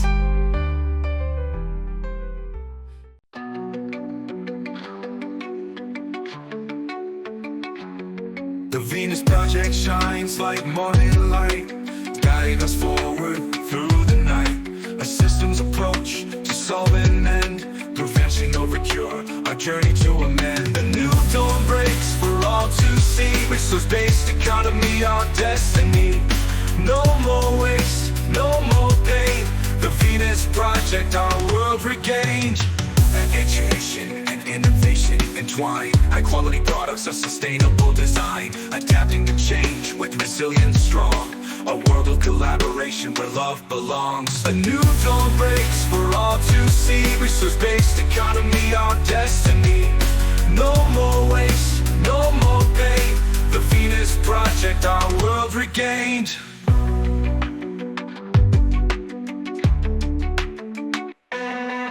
If every step a brighter way will pave the path, night and day. Our global family, united we stand. A new dawn breaks hand in hand. From fragmentation to unity we rise. With shared resources, no more compromise. No more waste, no more pain. The Venus Project, our world regained. Education and innovation entwined. High quality products of sustainable design, adapting to change with resilience strong.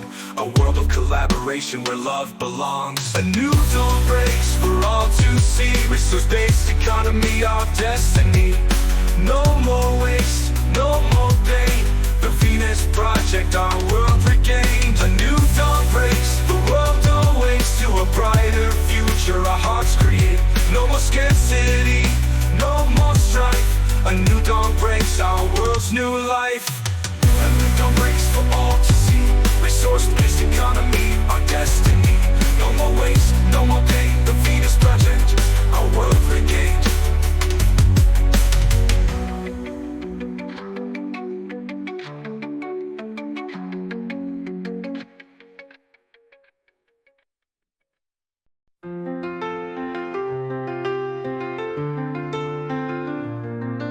A great awakening, an educated public that can critically think, love and positivity. Our technology will render money obsolete. The social atmosphere movement will take us to the future. The social atmosphere movement will end all wars. Along with the Venus Project, the goal is world peace. Poverty results in violence. The greater the inequality, the worse human health is. Let's end scarcity and inequality. Let's share our resources. That's the only way to truly end violence. The social atmosphere movement will take us to the future. The social atmosphere movement will end all wars. Along with the Venus Project, the goal is world peace. Money does not reflect our resources. We can enable abundance in this world with science. Money is a cult that promotes poverty and ignorance. Debt is a form of violence. There's more outstanding debt than money. Imagine a world free of debt. What would you do with your life if you didn't need to work? The social atmosphere movement will take us to the future. The social atmosphere movement will end all wars, along with the fetus project. The goal is world peace.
Welcome to this pale blue dot in our galaxy, where we feel the finality of our own mortality, and we worry about our salary and consumption of calories, while famine and war have caused another fatality. We live in a finite world, but our need for growth is infinite. Our relationship with money is so damn intimate. We can't slow down, we want more, oh we're so into it. Intimate, it would be a sin to quit. So now the whole planet's in debt, we owe quite a tall stack. But it's literally impossible to pay it all back, because money is debt created with interest. You listen in, there's actually more money owed than exists in the whole system.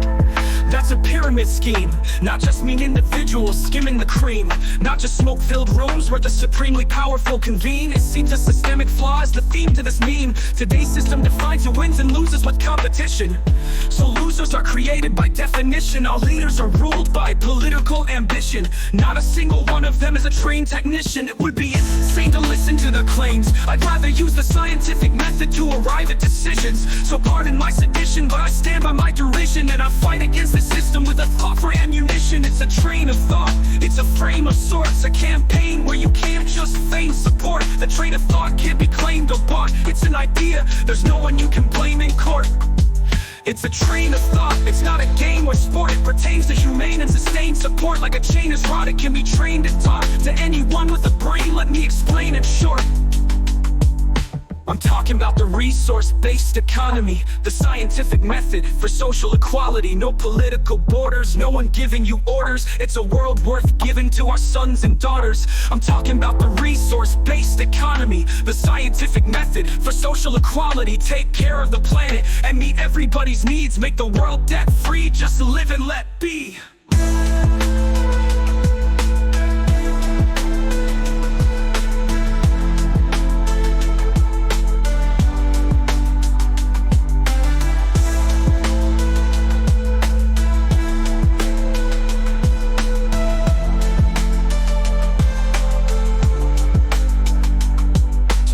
Planets in debt, we owe quite a tall stack, but it's literally impossible to pay it all back, because money is debt created with interest. You listen in, there's actually more money owed than exists in the whole system.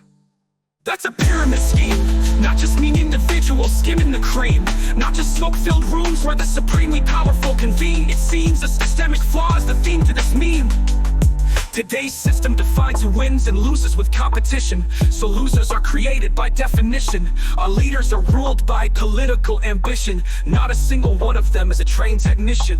It would be insane to listen to their claims. I'd rather use the scientific method to arrive at decisions. So pardon my sedition, but I stand by my derision, and I fight against the system with a thought for ammunition. It's a train of thought, it's a frame of sorts, a campaign where you can't just feign support. The train of thought can't be claimed or bought. It's an idea, there's no one you can blame in court. It's a train of thought, it's not a game or sport. It pertains to humane and sustained support. Like a chain is wrought, it can be trained and taught. To anyone with a brain, let me explain in short.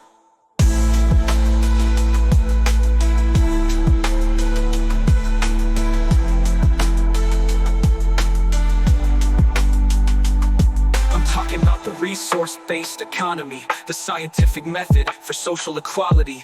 No political borders, no one giving you orders. It's a world worth giving to our sons and daughters. I'm talking about the resource-based economy, the scientific method for social equality. Take care of the planet and meet everybody's needs. Make the world debt-free, just live and let be.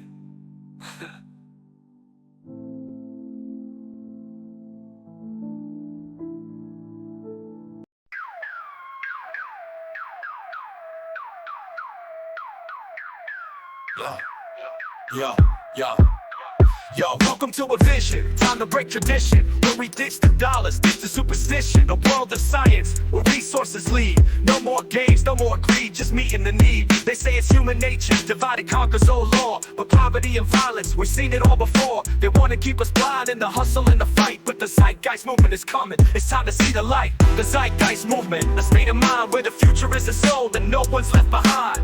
A world of peace, tech meets humanity. It's a resource revolution, new reality. Corporations hoarding while the earth runs dry. They tell you work or starve as if that's do or die. But science sees through it, there's a better way, where access is for all, no price to pay. Imagine cities designed with care and precision, not for profit, but for a higher vision. We got the knowledge to build a life so grand, but it's the system's game that keeps us out of hand. The Zeitgeist movement, a state of mind where the future isn't sold and no one's left behind. A world of peace, tech meets humanity. It's a resource revolution, new reality. The Zeitgeist movement, a state of mind where the future isn't sold and no one's left behind. A world of peace, tech meets humanity. It's a resource revolution, new reality. It's time to leave behind the politics of blame. We're running out of time, this ain't a game. Infinite growth in a finite world. Let's protect the planet for every boy and girl. Automation's here, let's embrace the tool. Efficiency for all, that's the rule. From debt to freedom, no more divide. In a world where humanity can finally thrive. Access abundance, no more fight for the crumbs. Leave the old ways, a new age comes. Design it for all, not the profit of few. It's the future of science, now it's up to you. Education, energy, food and health could all be free, it's humanity's wealth. Step aside from the lies that keep us enslaved. The Zeitgeist movement is here, it's time to be brave. So open your mind, let the shackles break. It's our time to decide, it's ours to make. One world, one people, all aligned. In the Zeitgeist movement, a new world defined. The Zeitgeist movement, a state of mind where the future isn't sold and no one's left behind. A world of peace, tech meets humanity. It's a resource revolution, new reality. The Zeitgeist movement, a state of mind where the future isn't sold and no one's left behind. A world of peace, tech meets humanity. It's a resource revolution, new reality.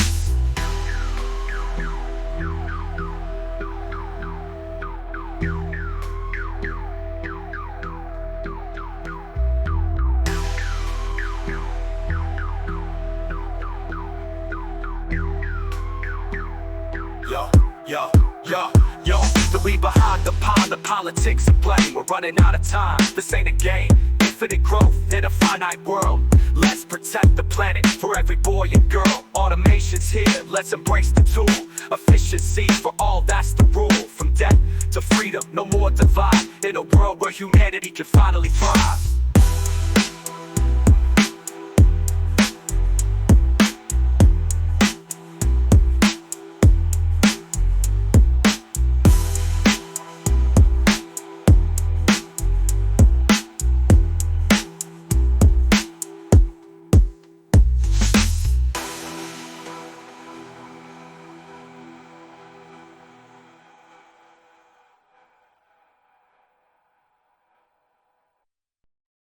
In the city streets, we rise and we march. A movement of change with fire in our hearts. Zeitgeist, Venus project, our visions unite. We stand for a future that shines so bright. No more divided by borders and wealth. We strive for a world where everyone's health is valued the same. Where love is the guide, resource-based economy we on high.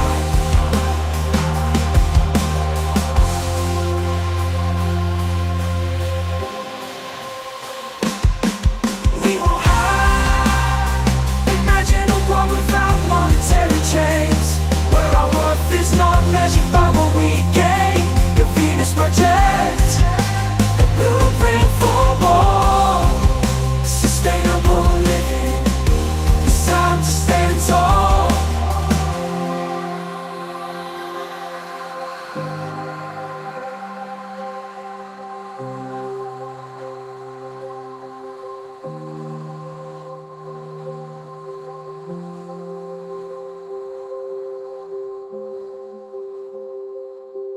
And it's time to stand tall.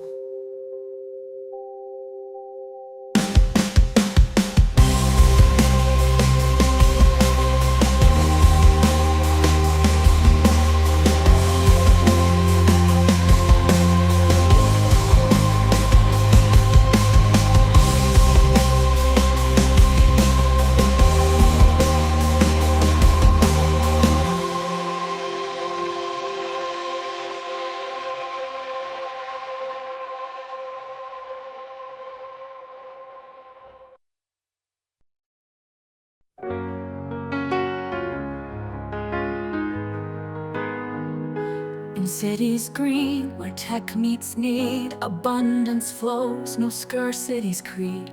Renewable energy for all to share, a global village with no borders there. Unite the world with hearts as one. Global citizens rising, the future's one. Citizenship for all, no divide. Education's key to a world inside.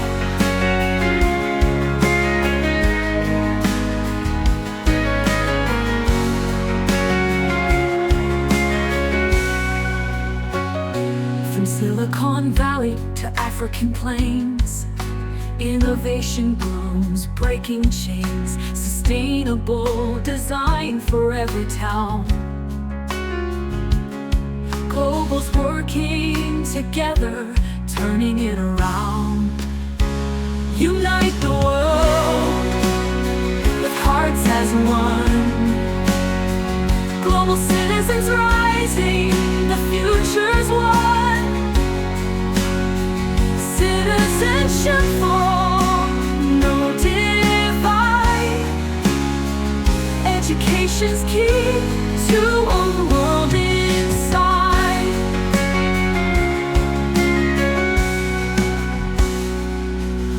The Venus Project has presented the vision. A resource-based economy is our mission. The Zeitgeist movement has presented the way so that we shall see a brighter day. Mindset shifting from scarcity's fear to an abundant promise. Crystal clear with every step, a new path's laid. Globals unite, a brighter day.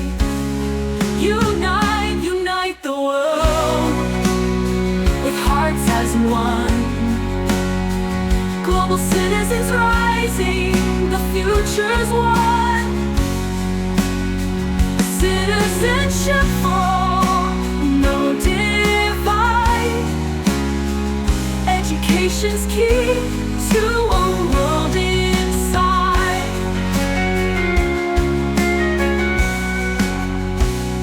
We'll break the mold of outdated thought and forge a new world where love is brought to every table, in every place. A world of collaboration, a smiling face. The Venus Project has presented the vision.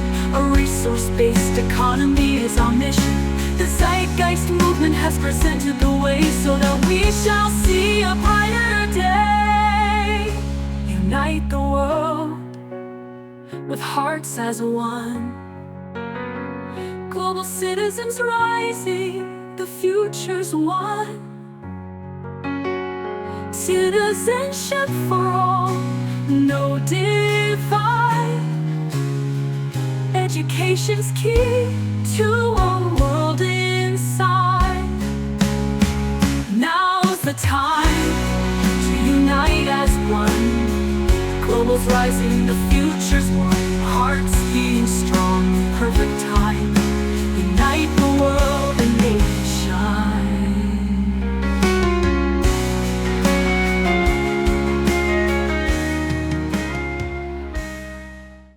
Yeah, we talking about change, real change. Jacques Fresco, the Venus Project. What a name, a new world, resource base, no greed. Yo, let's plant that seed. Welcome to the future, Jacques Fresco's mind. A world without money, where resources we find. No need for cash, no need for war. We're sharing the earth, man, we got much more. You build cities that flow like the ocean's breeze. Circular design, living free with ease. Automated systems, tech on the rise. No poverty, no lies, just clear skies. Venus Project's more than a dream. It's a blueprint, future supreme. No politicians, no games, no tricks, just science and tech. Yeah, that's the fix. A resource-based economy, it's time to see. No more change, just equality. We break it free, Jacques showed the way. The Venus Project, a brand new day. Resource-based economy, yeah, that's the key. Building a world where we all live free. Technology works, no more divide. Together we rise, in peace we ride. No more profits, no corporate greed. We build with intention, give people what they need. Automation works while we live our lives. Energy from the sun, watch it thrive. Cities built in harmony, no waste. Tech and nature together, no haste. We feed the world with crops we grow. Fresh water clean, let it flow. It's not utopia, it's a plan we make with science and reason for humanity's sake. Jock had the vision long before the time. The Venus Project, the future's prime. Imagine a world with no hunger or fear, where tech is the answer, the vision is clear. Automation handles what we used to slave, while we create, explore and save. We use the earth's resources right, in balance with nature, no need to fight. It's not just a dream, it's a path to take. Jock Fresco's vision for the planet's sake.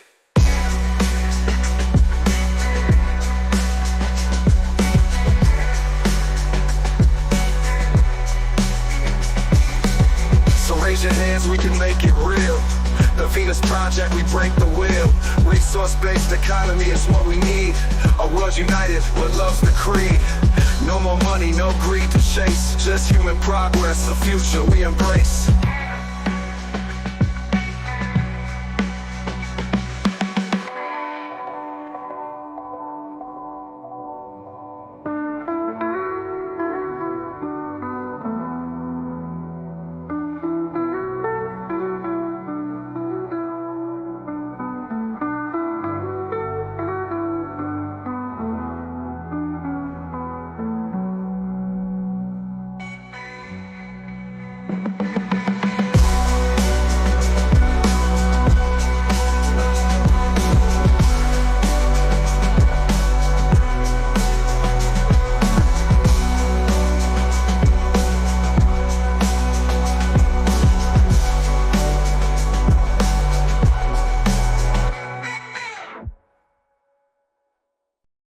In a world where money fades and human need is the aim, resource-based the dream we chase, where we live without the blame. The Zeitgeist movement to promote the dream. The Venus Project, a design we can see. A resource-based economy is what we need in order to set us free. Machines work and nature breathes, a system built on what we need. No power, greed, or poverty, just humanity free. The Zeitgeist movement to promote the dream. The Venus Project, a design we can see. A resource-based economy is what we need in order to set us free. The Zeitgeist movement to promote the dream. The Venus Project, a design we can see. A resource-based economy is what we need in order to set us free. Together we rise beyond the fight, in a world where wrongs turn right. For the earth, for us, we trust in the future of us.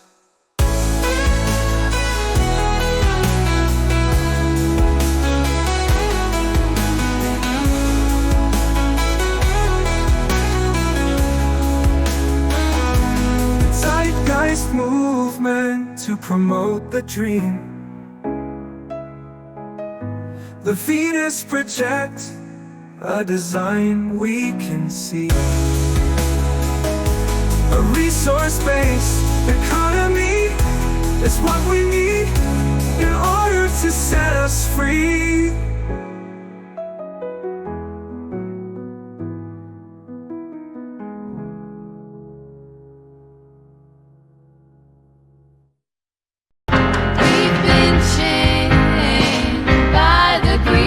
The few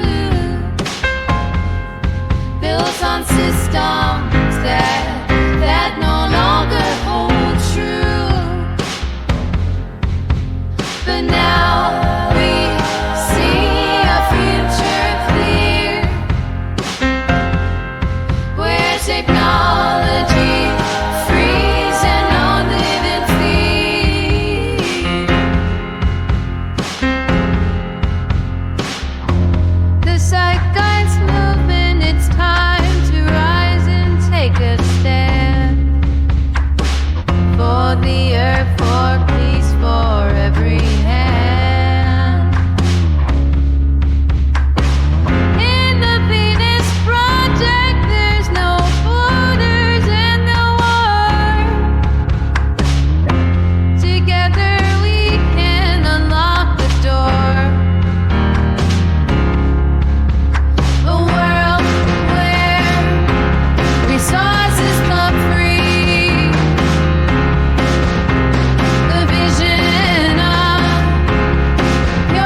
my soul, working all day, overtime hours for bullshit pay, so I can sit out here and waste my life away, drag back home and drown my troubles away. It's a damn shame what the world's gotten into, for people like me, people like you. Wish I could just wake up and it not be true, but it is, oh it is. Living in the new world with an old soul. These rich men north of Richmond, Lord knows they all just wanna have total control. Wanna know what you think, wanna know what you do. They don't think you know, but I know that you do. Cause your dollar ain't shit and it's taxed to no end, cause the rich men north of Richmond. I wish politicians would look out for miners, and not just miners on an island somewhere. Lord, we got folks in the street, ain't got nothing to eat, and the obese milking welfare. But God, if you're 5'3" and you're 300 pounds, taxes ought not to pay for your bags of fudge rounds. Young men are putting themselves 6 feet in the ground, cause all this damn country does is keep on kicking them down. Lord, it's a damn shame what the world's gotten to, for people like me, people like you. Wish I could just wake up and it not be true, but it is, oh it is. Living in the new world with an old soul. These rich men north of Richmond, Lord knows they all just wanna have total control. Wanna know what you think, wanna know what you do. They don't think you know, but I know that you do. Cause your dollar ain't shit and it's taxed to no end, cause the rich men north of Richmond. I've been selling my soul, working all day, overtime hours for bullshit pay. Lord knows. I've been selling my soul, working all day, overtime hours for bullshit pay.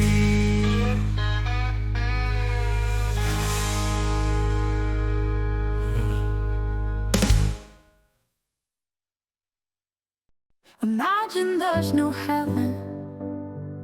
It's easy if you try.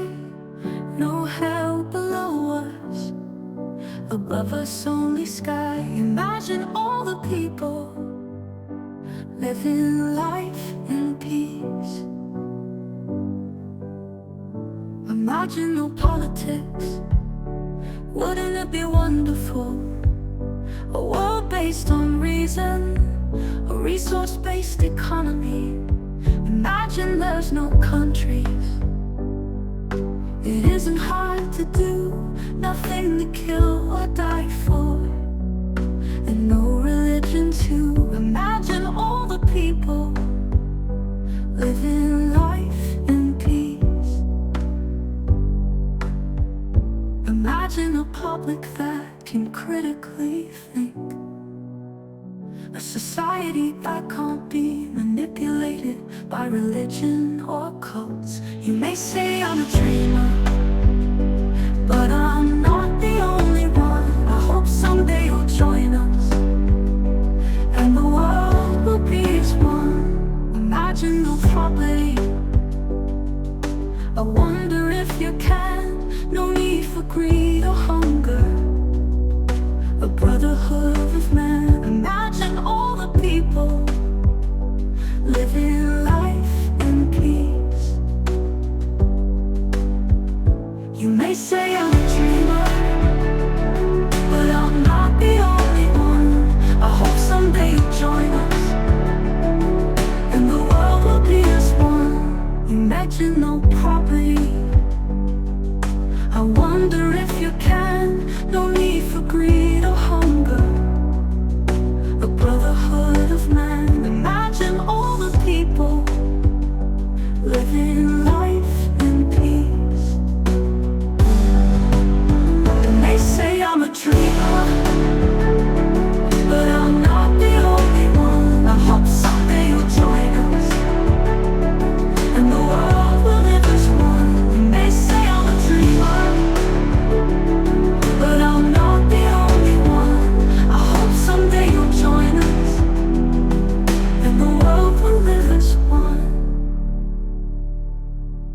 You may say I'm a dreamer, but I'm not the only one. I hope someday you'll join us, and the world will live as one.